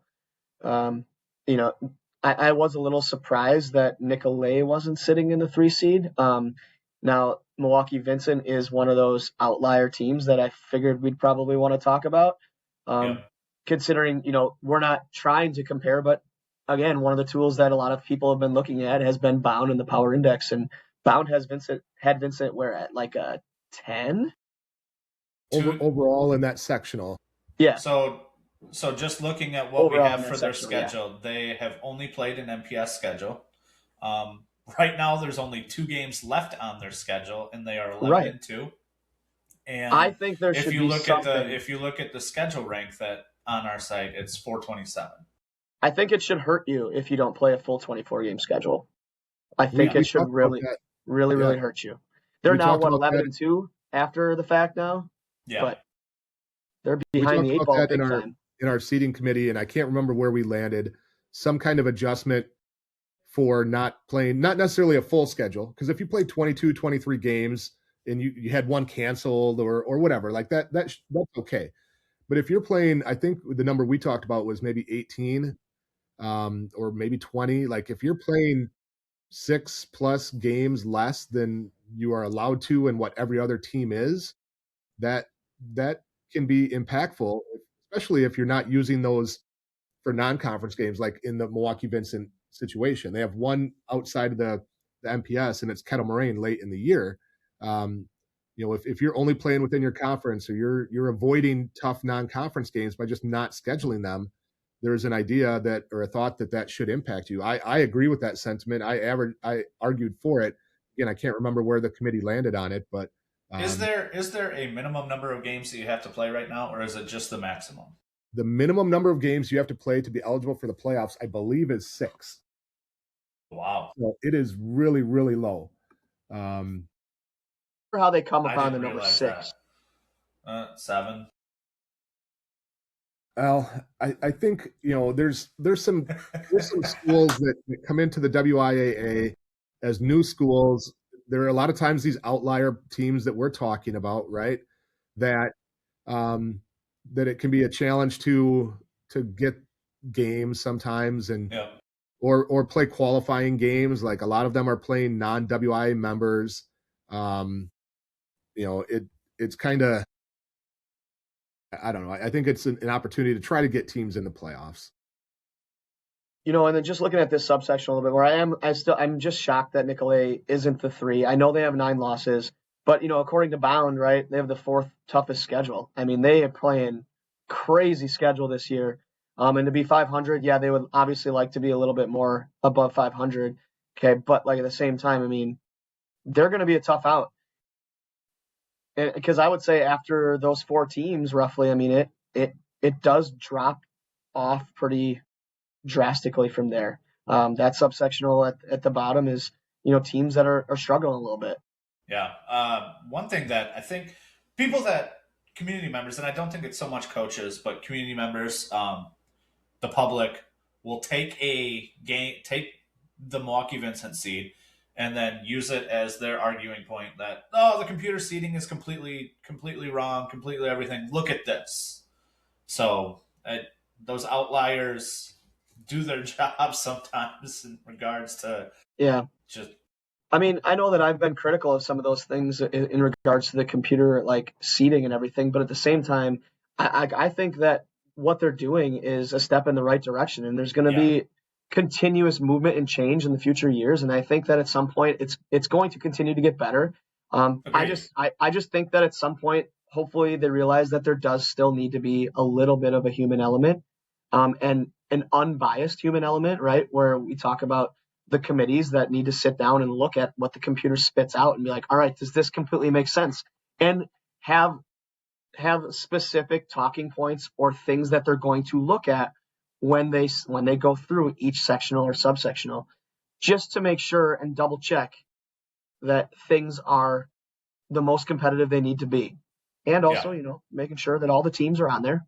So We hop down into sectional 3 and D2, and that top half is something to behold. Right now, you got New Berlin West as the 1 seed, Beaver Dam as the 2, Tosa West as the 3, Sauk Prairie as the 4, Milwaukee Lutheran 5, DeForest as the 6, and you got a Brookfield Central team who just beat Marshfield as the 7th seed in that half sectional. That's super tough. Yeah, super tough. Reedsburg is the 10.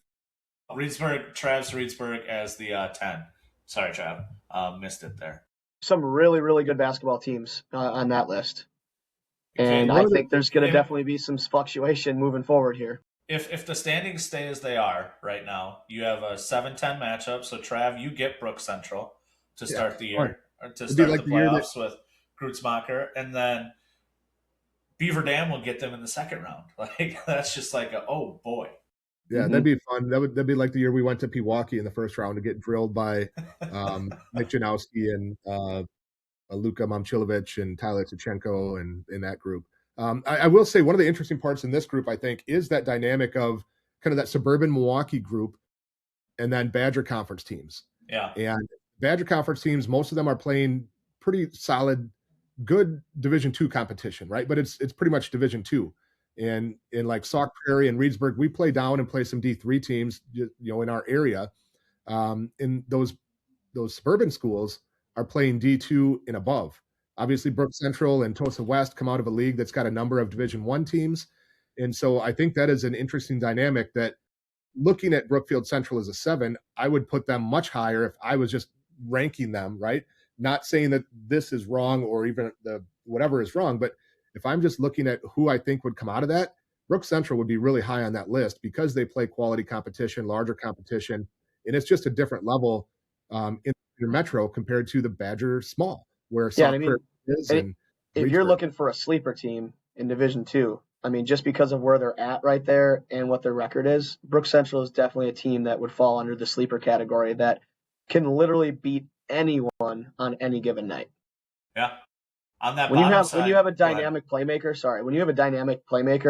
like Big Henry, I mean, man, like that's a game changer, and it's a matchup nightmare for everybody. Yeah, you look at some of those top teams in there. You look at New Berlin West. They're a smaller shooting.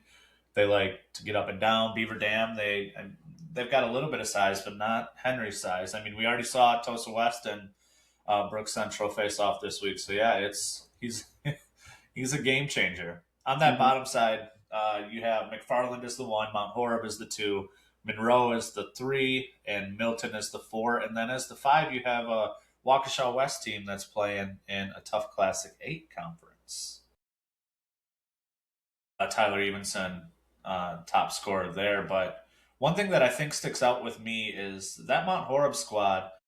Manchester was out for 6 games, I think, and they went 5-1 while he was out. Yeah, really? I truly believe that Mount Horeb is the team to beat in that subsectional.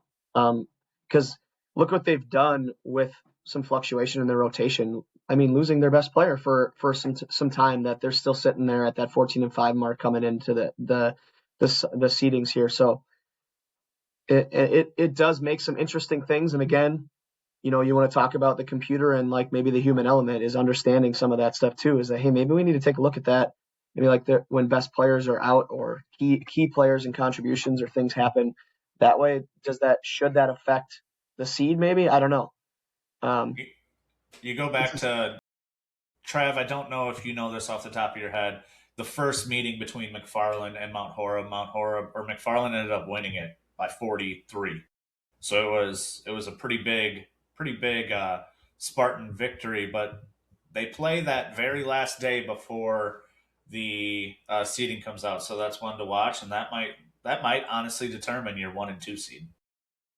It could be, and having seen both those teams play, as our Reedsburg Beavers are in the same conference as both of them, I'm a little surprised Mount Horeb previous to the Manchester injury had not developed some additional scores that to take the load off of Manchester. Now with him out, those guys have had to step into that. Yep. And they have done a good job. There's some younger kids, not non-seniors anyway. That senior group has always been really, really strong. I mean, they dominated, going back to youth basketball. Obviously, having Manchester helps, but they had a lot of kids that were really good.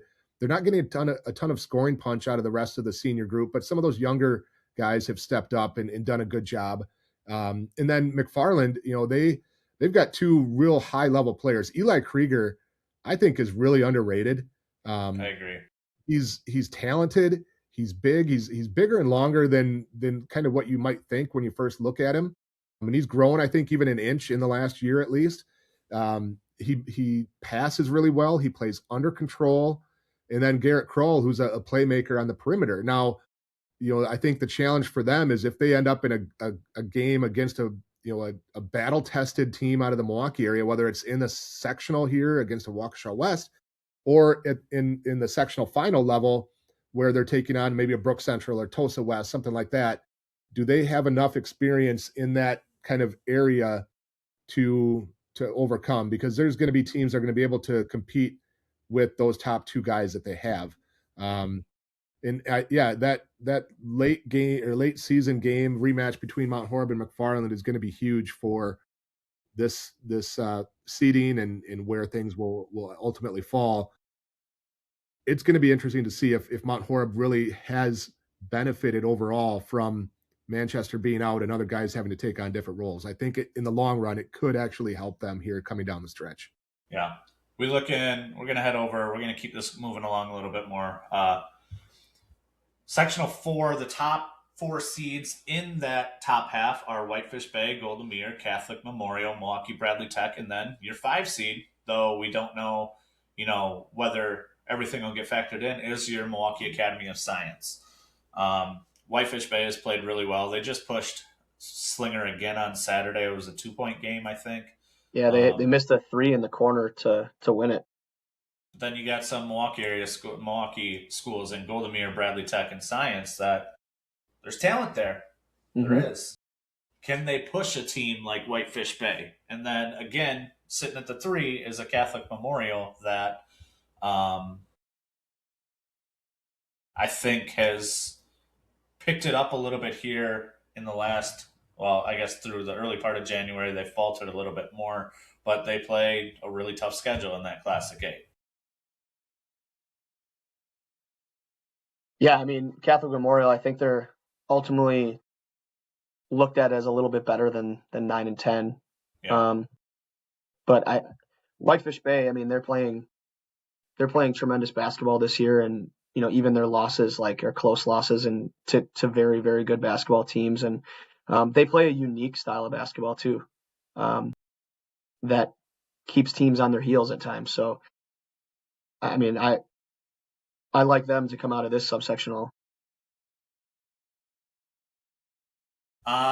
In the lower side, you have Waterford as the 1, Martin Luther as the 2, Bayview as the 3, Greendale as the 4, and then a Whitnall squad that just knocked off West Dallas Central this past Friday as the 5. Something that I think strikes me here is that Greendale being the 4 seed. Yeah, a little bit. I mean, again, lots of changes coming because Whitnall getting that huge win over West Dallas Central is going to bump them a bunch. But, it's interesting. I mean, I think some strength of schedule things really do matter, and who you're playing in your non-cons and how things go, and other teams scheduling some certain matchups, maybe inside or even sometimes outside of your sectional that can just bode a little bit better for you come playoff time. Yeah. So we'll see. It'll be interesting. That is Division 2. Let's hop over to Division 3. Division 3, your Sectional 1. The top half is a lot of your Hardin North Middle Border squads. St. Croix Central is your 1, Osceola 2, Prescott 3. Northwestern is the 4 seed. Again, these are a lot of the teams in that northwestern side of the state where Trav has a question. Just that I have to jump off here for a bit. I'll let you guys take home D3 and maybe D4 and D5, depending on how things go. But I got to hop off to handle some house maintenance issues. And have fun. We'll see about if I can get back on. That time of the year where furnaces are important. So if there's an issue, you got to take care of it. Hey, that's a possible plug where we could get a sponsor coming in here. Here we go. Some Bob's Heating and Air Conditioning and Hartford, Wisconsin. Come on board. You take care of that. Me and Chris will finish off this. All right, Coach. D3, we talked at the top of the sectional. You got St. Croix Central, Osceola, Prescott, Northwestern. Historically, the middle border fares better in this. Northwestern had that run to state in Coach Graff's first year. I don't exactly remember the year. He might have been 14, 15, somewhere around that time. But for the most part, the middle border teams are coming out of it, and these teams just beat up on each other all year. They do.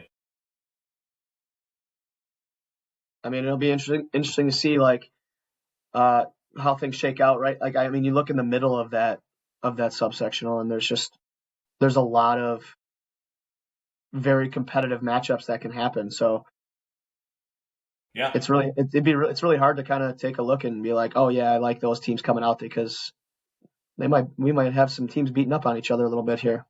We will, especially, you have in that middle border, St. Croix Central has 1 loss, Altoona has 2, but then you got Osceola has 3 losses, Prescott has 4 losses, Ellsworth has 6, Amory 7. So those teams, year in and year out, are beating each other up, getting each other ready for the playoffs. Prescott, Nick Johnson has taken that crew to state a couple times. So down at the bottom, when you look at our power, I shouldn't say our because Trav's not here. When you look at the bound power rankings, the top 4 teams in this sectional with regards to our bounds power rankings are in the bottom sectional. You have GET as the 1, Mosinee as the 2, Stanley Boyd as the 3, and Altoona as the 4. Altoona is a really good team. They got a really solid junior wings in Grayson Becker, Owen Gunderson. Mosinee's got the Twin Towers, I like to call them, a couple 6'5" kids, and Trev Stoffel and Braden Renke. And then GT's got really good guard play. I got to see him play at the Midwest Players Classic. Mason Brown is a heck of a point guard. Taylor Fabian, just a sophomore, is lighting it up. There's a lot of really good teams. And then you go down that list a little bit, and Friendship has played really well out of the South Central, and they're the 5.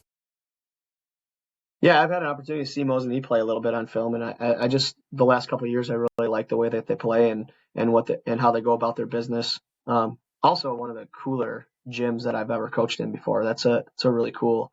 It's like a barn. It's like a barn in there. Ooh. I like it a lot. I'll have to get to that. I love the old. I like these field houses packing more people in. You can do more with it. You can run your youth tournaments or whatever. But there is nothing like just the intimacy of a basketball game. Yeah, for sure. I mean, when I was still at Beaver Dam as an assistant, we played at Mosinee, and it was a cool experience to play in a unique style gym like that. Yeah. Heading over to sectional 2 in D3. I mean, you got the top 2 in Freedom and Seymour. Wittenberg Burnham Wood is the 3 seed. El Canto Falls is the 4 seed. I don't know if I see this one coming down to anything but a sectional semifinal between those 2.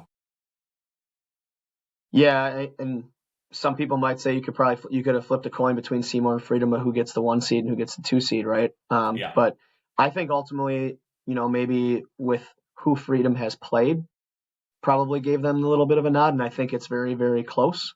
Yeah.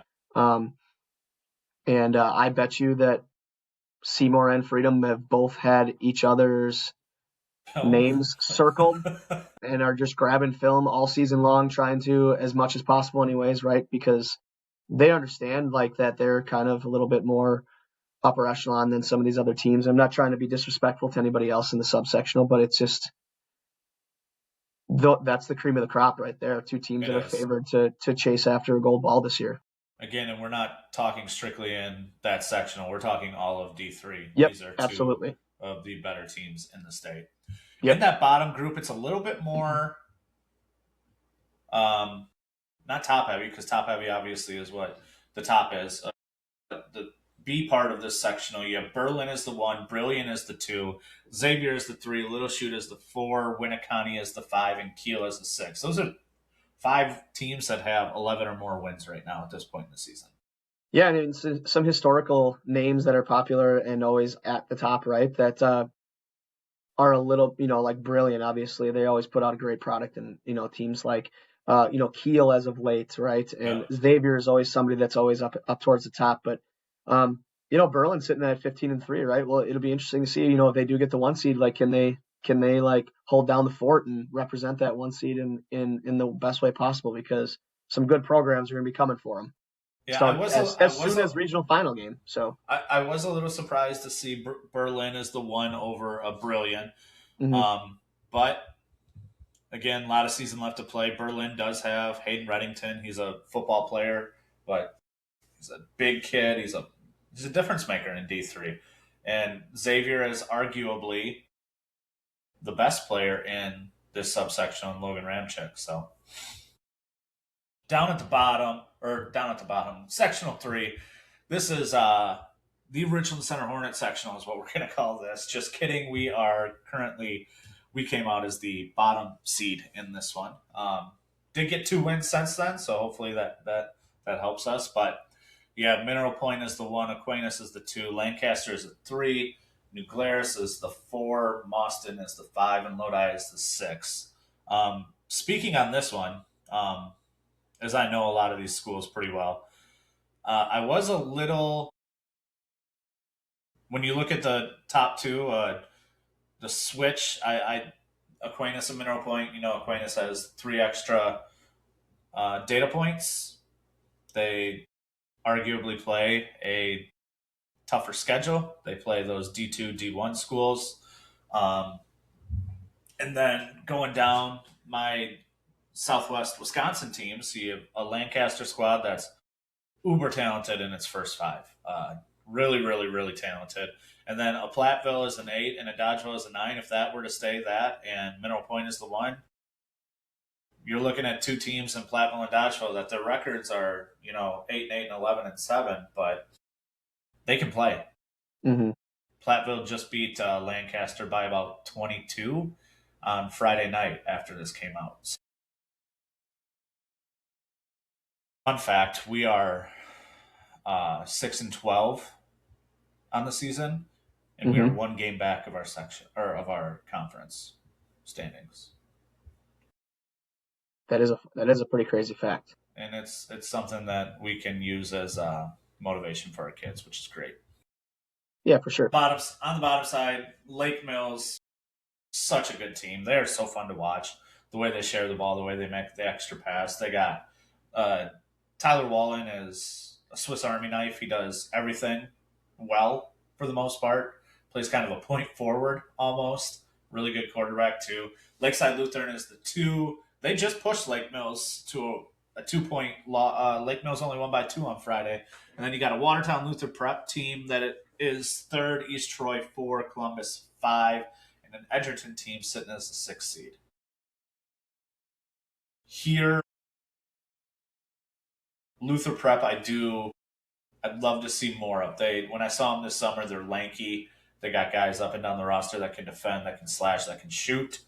And then you got some Rock Valley teams that are really interesting in East Troy, Edgerton, and Turner that are in the 4, 6, and 7 seeds. Edgerton had really good groups the last couple years, graduated a really strong 2025 class, but they can ball.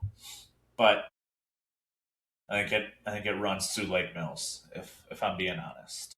Yeah, I think so too. I think they're the heavier favorite in there. But I haven't seen enough of Watertown Luther Prep. But just have heard and talked to other coaches about them and how, like you said, they defend at a high level and they're long and they're athletic and fly around. So I mean, it'll be interesting to see how that one spins out. But yeah, obviously, especially after we know like Lakeside Lutheran did push Lake Mills to the brink, but also they still held on. So.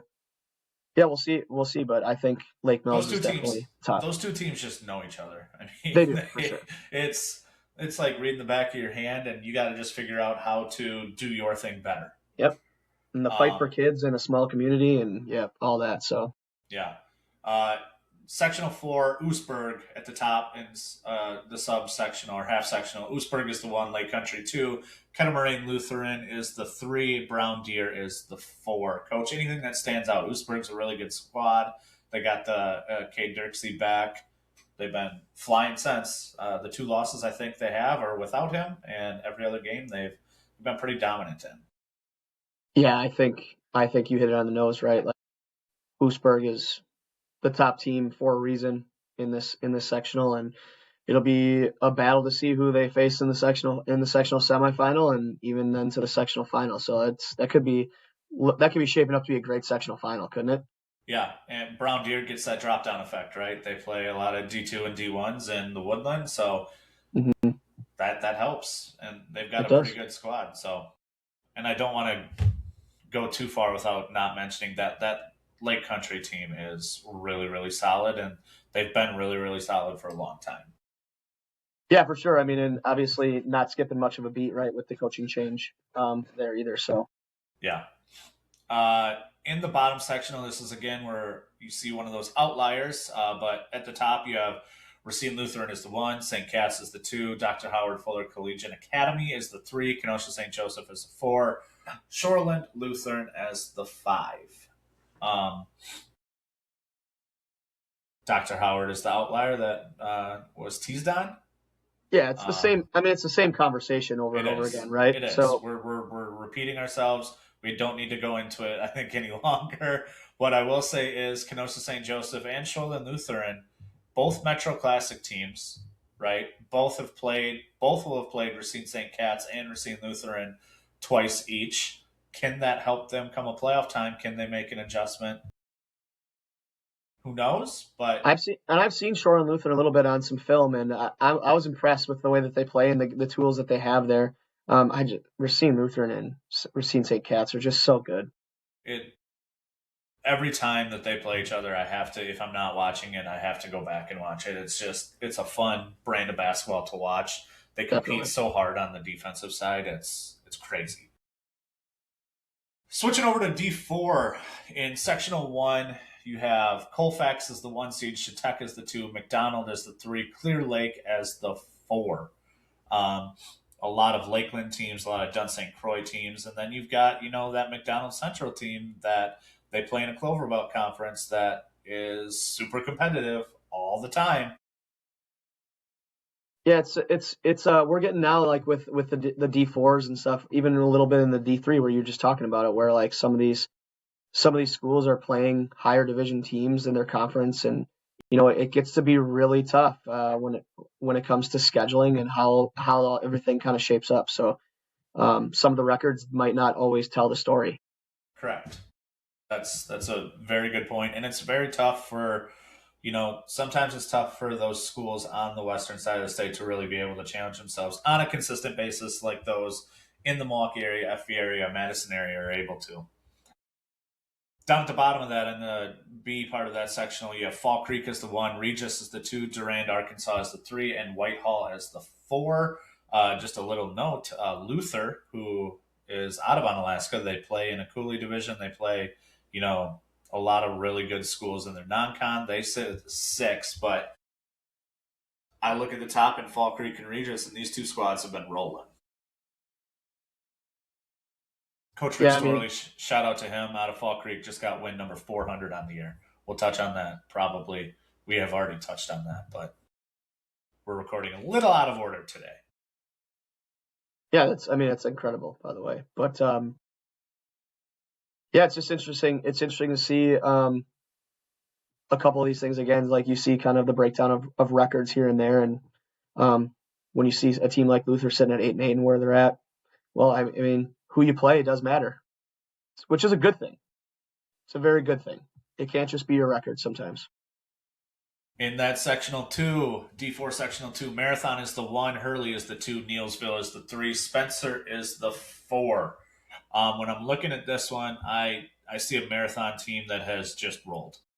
They have played some good teams, and they have played some good teams that they have looked really impressive in their victories. Their one loss is to a ranked Mosinee team, a D3 team. But other than Mm-hmm. that, I mean, this is going back to the first game of the season. So where they are now is nowhere near to where teams are right at this point compared to then. But they beat a Regis team by 25. They've beat a Rib Lake team. They've beat a Prentice team. They've beat Neelsville by 14. They beat Columbus Catholic earlier this month. So that Marathon team is, I think it's Marathon and then who's going to play them in the sectional semi, to be completely honest. Yeah, no doubt. I mean, they're definitely the heavy hitter there. At the bottom, this one's a little bit more loaded. Kiwani, Bonduel, Iola Scandinavian, St. Mary Catholic make up the top 4 teams, and those are 4 really, really good D4 programs. Yeah, when you got a team like Iola Scandinavia sitting at a 3 seed, you know that your sectional is pretty stacked because that's a very talented team. So it says a lot about the sectional and where everybody's at. A lot of these schools have points with each other too, which is something that's really nice to see. Whether they were in the beginning of the year or not, like Bonduel has played Iola, their conference teams, right? They played them twice. They've won twice. Both games were by 6 points or less. Bonduel played St. Mary Catholic. They had a win in the first game of the year. Earlier this week, Bonduel lost to Kiwani, who has stayed undefeated. So a lot of data points that help with regards to the seeding. Going into sectional 3 of D4, Darlington is the 1 out of the SWAL. Cambridge is the 2. Parkview is the 3. Iowa Grant is the 4. This one I look at and I see a Darlington squad that, I mean, they're football.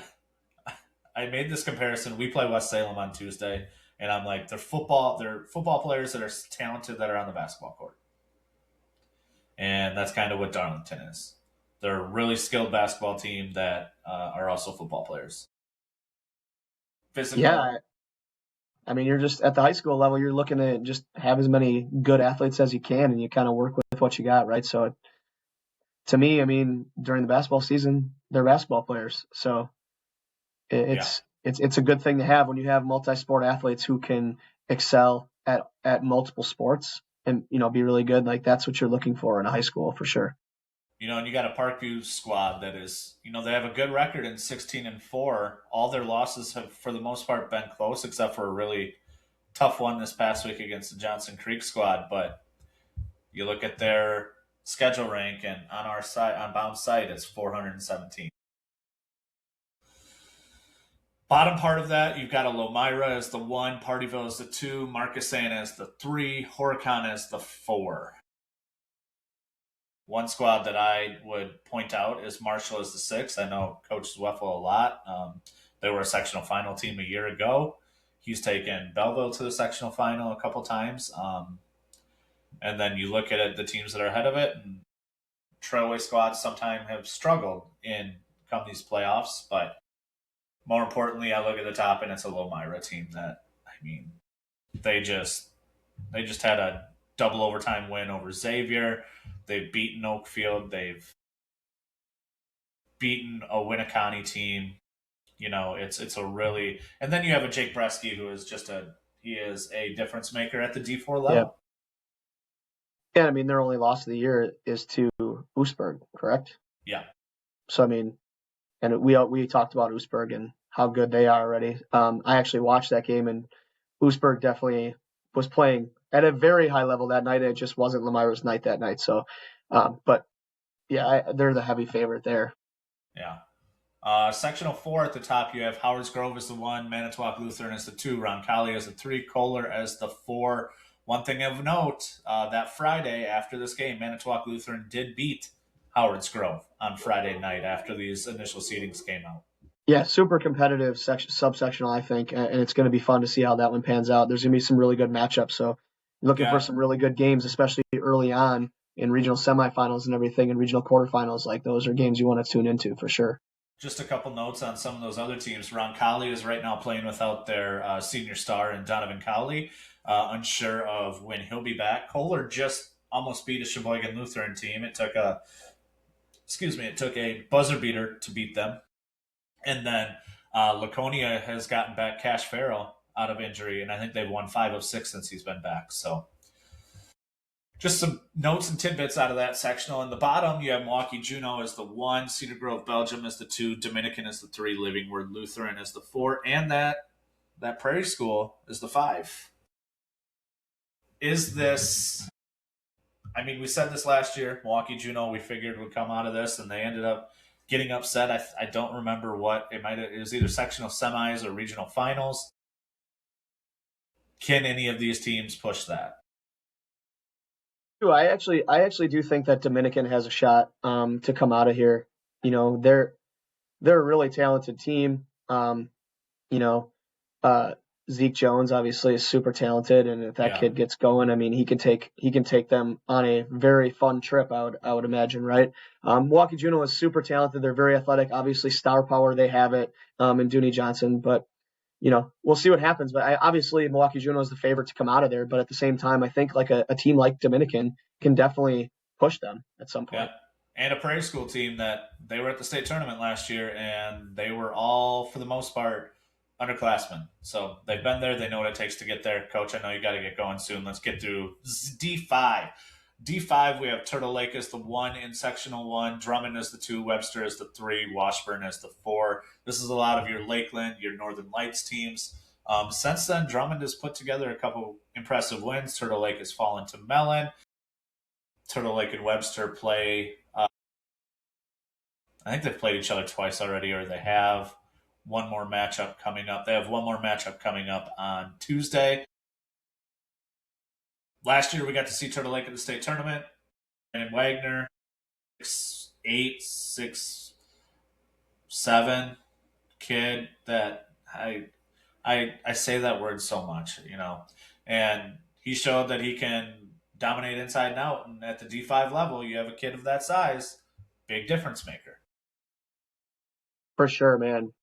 You have some serious size once you get down to these smaller enrollment schools. I mean, any like really big size with some skill put around it. I mean, it's a recipe for success for sure.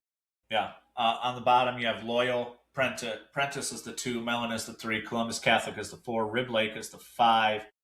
And then you look at a couple other teams, and Athens is the 6, and Owen Withy, who has played a lot of these teams in the Clover Belt really, really tough as the 8 seed. Owen Withy, actually, they lost by 29 2 weeks ago to Loyal, and then on Friday they lost by 6. So yeah, the improvements from beginning of the year to towards the middle, towards the end, right, is always a lot of fun to watch and see how teams develop. And man, you get to really see just the hard work that gets put into by these kids on a daily basis to see how much better they get come mid-season. yeah, the Clover Belt teams. I mean, you got not Clover Belt, sorry. Yeah, Clover Belt and Columbus Catholic and Loyal. Those two teams are super talented, super deep. They've had kids that have been on varsity now for 3 or 4 years. Prentice is really good. Rib Lake is really good. So that's a really solid sectional. In the second sectional in D5 at the top, you have a Tigerton as 1, Wabino, Leona as 2, Newman Catholic as 3, and Three Lakes as 4. You look at this one, and it's a lot of those smaller CWC schools. They don't have the power of like a Pacelli has been really good over the past few years. Bancroft has been really good over the past few years. You have a Tigerton team that's got a 6'9" kid in James Brady that can light it up. A Wabino team that has Kenton Chrisman, Walker Winkerman and company that they're 3 and 4 year starters. So And that experience means a lot. it does. It does. For Newman Catholic, they've struggled in playing against some of the bigger schools, but there are remnants of some kids that were freshmen from that D5 state tournament team a couple years ago. On the bottom, you have Reedsville as the 1, Elkhart Lake as the 2, Oneida as the 3, Green Bay Lutheran as the 4. A team that I look when you go further down the rankings and I see Lord's Academy as the 7. That's a tough matchup for a 7-10, and then Elkhart getting them as the 2, possibly in that second round. But to me, it comes down to the Big East schools at the top. Reedsville has played really well. They just knocked off Kickapoo a couple weeks ago. Yeah, huge one.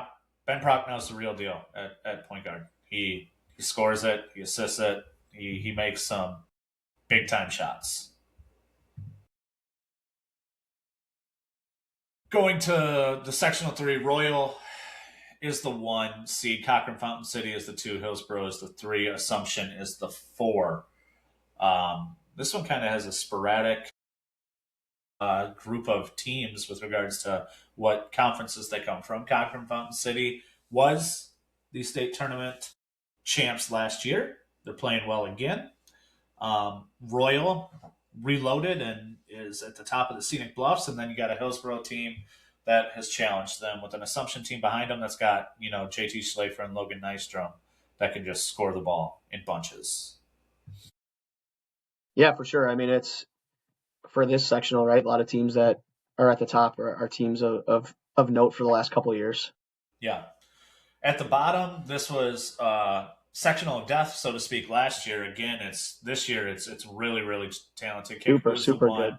Belmont is the 2, Crawford is the 3, Southwestern is the 4, DeSoto is the 5, Potosi Caswell is the 6, River Ridge is the 7, Ithaca is an 8, Seneca is a 9. The reason I go that far is Seneca is coming off a win over North Crawford on Friday. Ithaca beat Crawford earlier this week. Crawford stumbled a little bit. River Ridge just recently beat Belmont. And then you've got a DeSoto team that has pushed both Crawford and Kickapoo. A Potosi Casville team that is, that co-op, it's in its first year and they're still kind of meshing. And then you look at a Southwestern school that they play the Swall. I don't know how many times Coach Nemitz has gotten to that sectional final and sectional semifinal game and gotten close, but I mean, Kickapoo, Crawford, Belmont, it's a loaded subs or half sectional. It is, and I've been able to tune in to see some of these teams play this year on a couple off nights. I think I've been influenced a little bit by yourself and Travis to tune into some of these games, but no, it's fun to watch. It's fun to watch, and again, like really great atmospheres and environments that they get to play in every single night when it's two good teams going at it. Belmont's their top three scorers, and a lot of their core is all sophomores too. So they're going to be pretty solid for the next couple seasons. In sectional 4, the 1 seed in the top half of the sectional is Abundant Life Christian. 2 is Barneveld. 3 is St. Ambrose. 4 is Pecatonica. Abundant Life's been there, done that. They replaced a lot in the Kuhn brothers and company, but Coach Thies has them playing well. Barneveld plays in that tough 6 Rivers squad, or 6 Rivers, so does Pecatonica. And Peck's got a bit of a difference maker in Griffin Knoll, but this is that age-old 6 Rivers versus Trailways. This is where it comes down to in this sectional, so to speak. And Abundant Life's come out on top of that the last couple of years. But then you look at the bottom, and this is kind of where you have 2 heavy hitters, and Sheboygan Lutheran is the 1, Oakfield is the 2, Chesterton Academy is the 3, Central Wisconsin is the 4. It's not as deep of a division, especially when you look at like the winning percentages of quite a few of these teams. It's not great, but you look at the top 2 and Sheboygan Lutheran and Oakfield. Those are 2 heavy hitters in D5. Yeah, for sure. I am very interested in for Sheboygan Lutheran if their point guard from last year will be back at all. I think he got injured right at the beginning of the year. We're talking about Zach Leonard.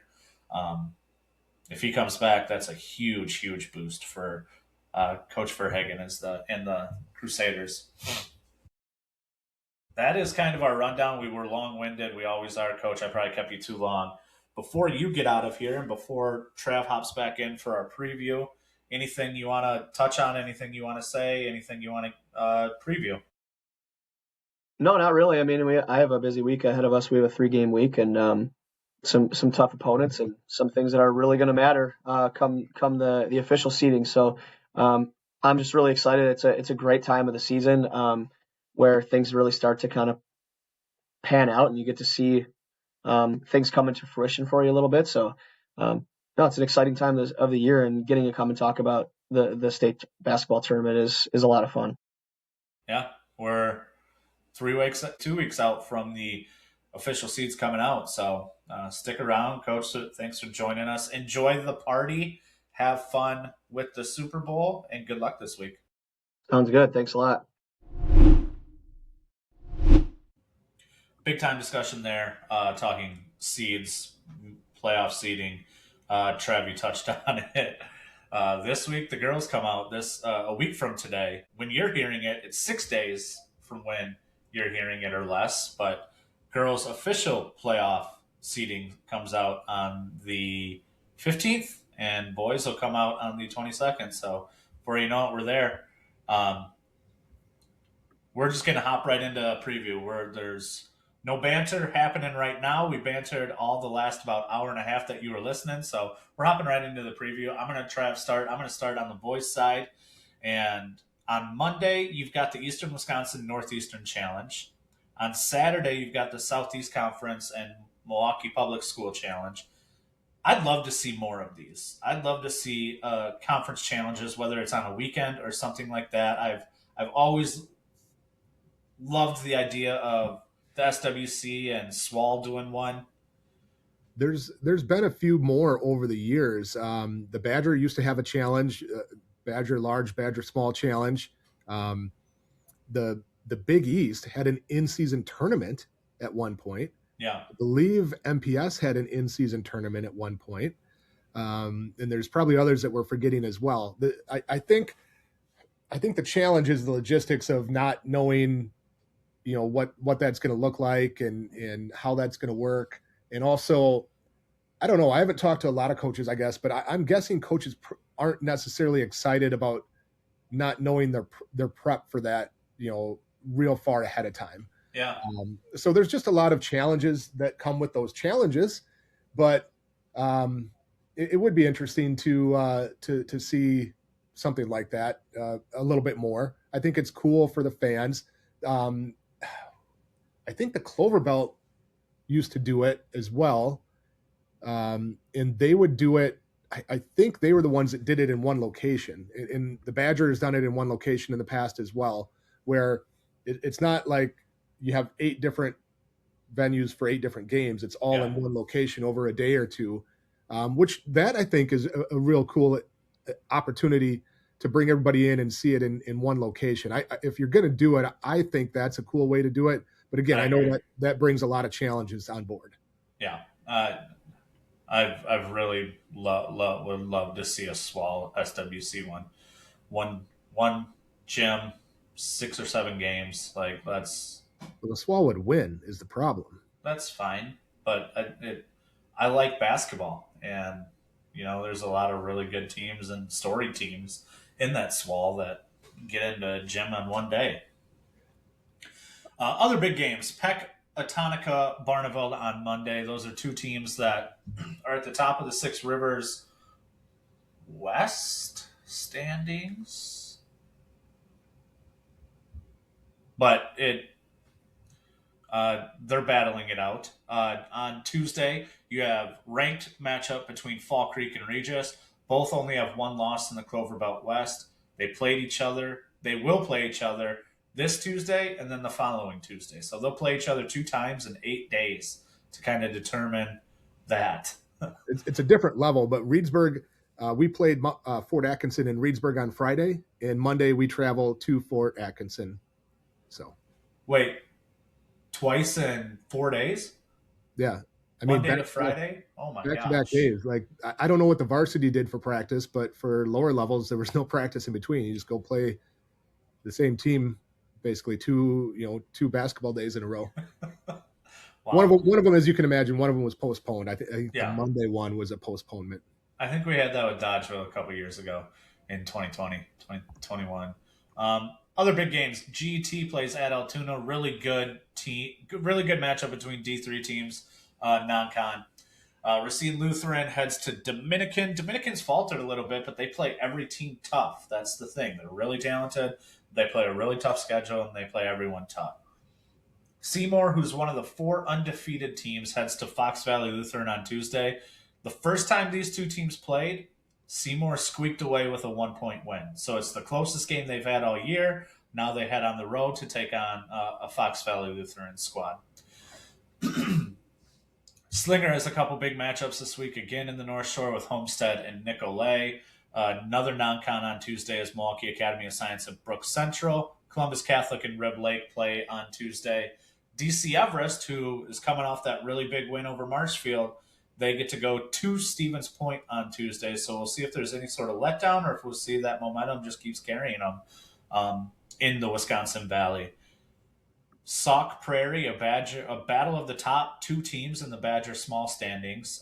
Sauk Prairie and McFarland square off on Thursday. On Friday, we've got Waterford at Beloit Memorial. Waterford won the first matchup. That's the only conference loss that Beloit Memorial has on the year. And then we've talked about the Greater Metro and the craziness in it, and the madness in it. Tosa West at Brookfield Central, or at Brook East on Friday.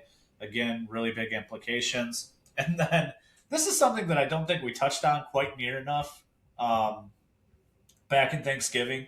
But the fact that the Beaver Dam Slam at the Dam was scheduled, canceled, and completely rescheduled. All of the games are going to be played this Saturday. That's just wild. With all of the schedules. How many games was that? 1, 5 or 6? 2, 3, 4, 5, 6. 6 games. So 12 teams all had an open date at the same time. Just to go down the list of games that are going to be played, it's Watertown versus Waukesha South, Monona Grove, and Hartford. A really, Seymour plays Fox Valley Lutheran earlier in the week. They get Lake Mills at this one. That's a huge, huge matchup. Slinger and Waupun will play. Freedom and Lakeside. And then the game to end it all is Monroe and Beaver Dam. So that's kind of our preview of what's coming up here this week in boys. And remember, we're just 2 weeks away to the date of the official seeds being released. How about I the guess girls? that's my cue to go over girls. How's the girls? Yeah. Interestingly enough, again, there's a lot of really good non-conference games in this last week or week and a half of the girls season. So we're treated to a couple on Monday, St. Mary Catholic and Laconia. Laconia has really been on a good run lately. They beat Edgewood last week or recently. They've won 7 or 8 games in a row after some early little bit of struggles against a very tough schedule. And St. Mary Catholic, top-ranked team in Division 5. So that's going to be a great non-conference game. And then the leaders of the Dunn St. Croix in the Middle Border Conference will play on Monday as Colfax will travel to Baldwin Woodville. Tuesday, I don't know if this is maybe Game of the Year Part 2 or Game of the Year runner-up. I don't know. Maybe Game of the Year 1. We don't know yet, I guess. Yeah. Oostburg and Arrowhead. Oostburg, will travel to Arrowhead. We've talked about both teams ad nauseum this year, really. Oostburg has played anybody and everybody they can find. Arrowhead's played anybody and everybody they can find. And that's going to be a great one. If you look at the Bound Power Index, Oostburg is number 2 behind Tosa East, and Arrowhead, I think, is number 3. So, I think you can make a very strong argument. Tosa East, Arrowhead, Oostburg is the top 3 teams in the state, regardless of division. And we get 2 of them playing again on Tuesday night. It's not the only game, and it's not even the only game involving that top trio, as Tosa East will take on Brookfield East in a road game for Tosa East. So you've got, of course, that strong group at Tosa East led by Micaiah Litza, a semifinalist for Ms. Basketball, and Brookfield East counters with their own Ms. Basketball semifinalist in Maya Kovacic. So a great game there. And then another non-conference game of note on Tuesday. You've got Stevens Point at Appleton North. And Stevens Point is a team that's tried to find as much competition as they can. They've dominated the Wisconsin Valley Conference. I think they've got a 3-game lead in that league, at least in the loss column. And again, looking for some good games. And they've had a few non-conference losses. They've got some really good non-conference wins as well. But one of their non-con losses was to Hortonville, who comes out of the FBA, same league as Appleton North. And I think that's really a great measuring stick for Stevens Point. When we start talking about playoffs, they're going to have to go through those FBA type of teams at some point. So, where do they stand in that game against Appleton North? And then another non-conference game of note, you got Wittenberg-Burnhamwood at Pacelli. Both those teams are on top of the respective divisions of the Central Wisconsin Conference. There are some good conference games on Tuesday as well, though, including Beaver Dam at Waunakee. Now, Waunakee has a 2-game lead in that league, but those are 2 of the better teams in the state. Waunakee up in Division 1, Beaver Dam in Division II. And then a big week in the Big Rivers Conference. Rice Lake plays at Hudson on Tuesday. Right now, Rice Lake has a 1-game lead, but that is something that could change and could change quickly and drastically, because not only does Rice Lake play Hudson on Tuesday, on Friday night, they welcome in Eau Claire Memorial, who is tied for second with Hudson in the Big Rivers Conference. So we could see some movement in that league, or we could see Rice Lake really put a stranglehold on things in the Big Rivers Conference. We talked about the Big Eight going in the three-way tie. That's not going to last long, because Tuesday Verona's at Madison La Follette, so one of those teams will drop out of that three-way tie on Tuesday. Thursday, a good one in the North Shore. Our buddy Vinny Daniels, who we talked to last week, they welcome in Whitefish Bay, a big one in the North Shore Conference. Friday, Wisconsin Lutheran is at Pewaukee. Pewaukee's, I think, pretty well got that league wrapped up as well. But Wisconsin Lutheran is one of those teams. We've mentioned them a little bit, but if you look at their record, it's not perfect. It's not sterling. It's I think they've got 7 or 8 losses. I can't remember exactly now, but they've played as tough a schedule as anybody. I think their strength of schedule metrics in our in the Bound Power Index is way high up there. I can't remember exactly what it is. I almost got it up here. They have the 3rd toughest schedule in the state, regardless of division, according to the Bound Power Index. So they're 13-8 right now, 6-3 in conference, but a chance to pick up kind of one of those signature wins late in the year. And then, as you talked about, this weekend, a big one. Playoff brackets come out on Sunday. I believe, I'm not 100% sure, I haven't confirmed it, but I believe there's a selection show. I know there is a boys selection show the following week, because I will be part of it with our good friend Mark Miller. On the girls' side, I believe there's a selection show. I don't know the exact timing on it. I'm guessing the WIAA will put some of that out this week, and we'll certainly pass it on. And then it's playoff release, final week of games, and then we're into the thick of the playoffs in girls basketball. Again, it's kind of snuck up on us here as we move into almost the middle part of February, but it's here, and it's going to be exciting. We'll break it all down once those brackets come out and kind of see where things land. Yeah, the next couple of weeks, next month of what we're doing, we're going to have plenty to talk about. We're going to have the bracket to talk about. We're going to have all of the conference races to talk about. Our previews and reviews, they might not happen, so to speak. We'll keep highlighting those 1,000-point scorers, but conference races are going to come down to the nitty-gritty. The bracket release shows are going to take a lot of our attention, and then, hey, we're right into playoffs. It's right here. That's our preview, Trav. Why don't you head over, get into your own little corner. It's Trav's Trivia. Let's go. All right, let's look back at last week's Trav's Trivia Questions of the Week, and it dealt with the most losses for state champions in WIAA history. We'll start on the boys' side. The most losses for a team in boys basketball for a state champion. And Colton, our dad knew this one. He listens religiously. Hi, Arrow. Hey, Pops. And he knew it. He talked to me about it at my son's game over last week. Knew all about it. The number is 12. That's a lot.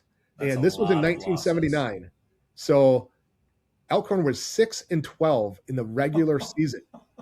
Now, they had won state the year before, but we're 6-12 in the regular season. They played a tough schedule, got hot at the right time. They won 7 games in the playoffs. They had to win the state championship game just to go above 500, which they did. So that's wild. I did not know that one when I first posed it or first started looking it up. I thought maybe Thorpe was a candidate for that. A few years ago, they took advantage of kind of that drop down effect and went on to win a state championship with, I think it was 8 losses, but 12 I did not remember from Elkhorn. But again, that's a wild story. 6-12 in the regular season, going on to win a state championship. The most losses for a girls state champion in WIAA history is 8. That was a little bit different year as well. That was Assumption in 2021, which of course was a COVID year. Assumption was shut down for 3 or 4 weeks at one point in that season. canceled a bunch of games in kind of the middle part of the year, entered into the playoffs. But of course, a strong program, right? I mean, they had won state championships and been there before. Put it together at the right time, won 6 games in the playoffs, including a state title win over Three Lakes Phelps in the Division 5 title game that was held not at the normal venue, which I'll hold off because that's part of our next trivia question. So 8 for Assumption is the girls' record for most state championship losses by a champion team. All right, this week's Trav Trivia Questions of the Week. We'll start in boys basketball. What were the locations that hosted the only year of Super Tuesday? Of course, that was a very controversial move by the WIAA. Only lasted 1 year, kind of an appeasement for D1 schools that lost 4 teams at state. I won't give you the year of Super Tuesday, the only year it was done. But the question is, what were the locations for those games? Trav's trivia on the girls' side. How many different venues have hosted the WIAA girls basketball state tournament? This one I have a guess. Don't say it. Well, we won't ruin it for our listeners, but that is the part 2, the girls' side of Trav's trivia this week. That is Trav's trivia. That is this week on the baseline. Before we go, I've got to give a shout out also to my wife. She's bought into the basketball side of things. Trav, we've talked about how she went to a game with our father earlier this year without me. Didn't come and watch me coach. She went to Kickapoo, North Crawford. She also got me this. She's a thrifter. She got me this great coffee mug. It's got a little hoop to shoot marshmallows into it, I guess. I don't know, like, if I'll ever use it, but it'll look good on the shelf, I think. Hey, it could be a cereal bowl. It could be a cereal bowl, and you throw the Lucky Charms marshmallows through it, I guess. I don't know, but shout out, Becca. Thanks for the lovely mug. That's all we got this week for the baseline. The season's not going to slow down anytime soon. We've got a month and a week until girls' state basketball. We've got a month and 2 weeks until boys' state basketball. So, as always, we're going to sit here and talk about it. We're going to keep celebrating milestones. We're going to keep talking about those conference races, and more importantly, we're going to start talking about these playoffs, everything that's about to happen. It's about to get really, really, really fun and really jam-packed. So, Trav, do us a favor and sign us off. Everybody on the baseline.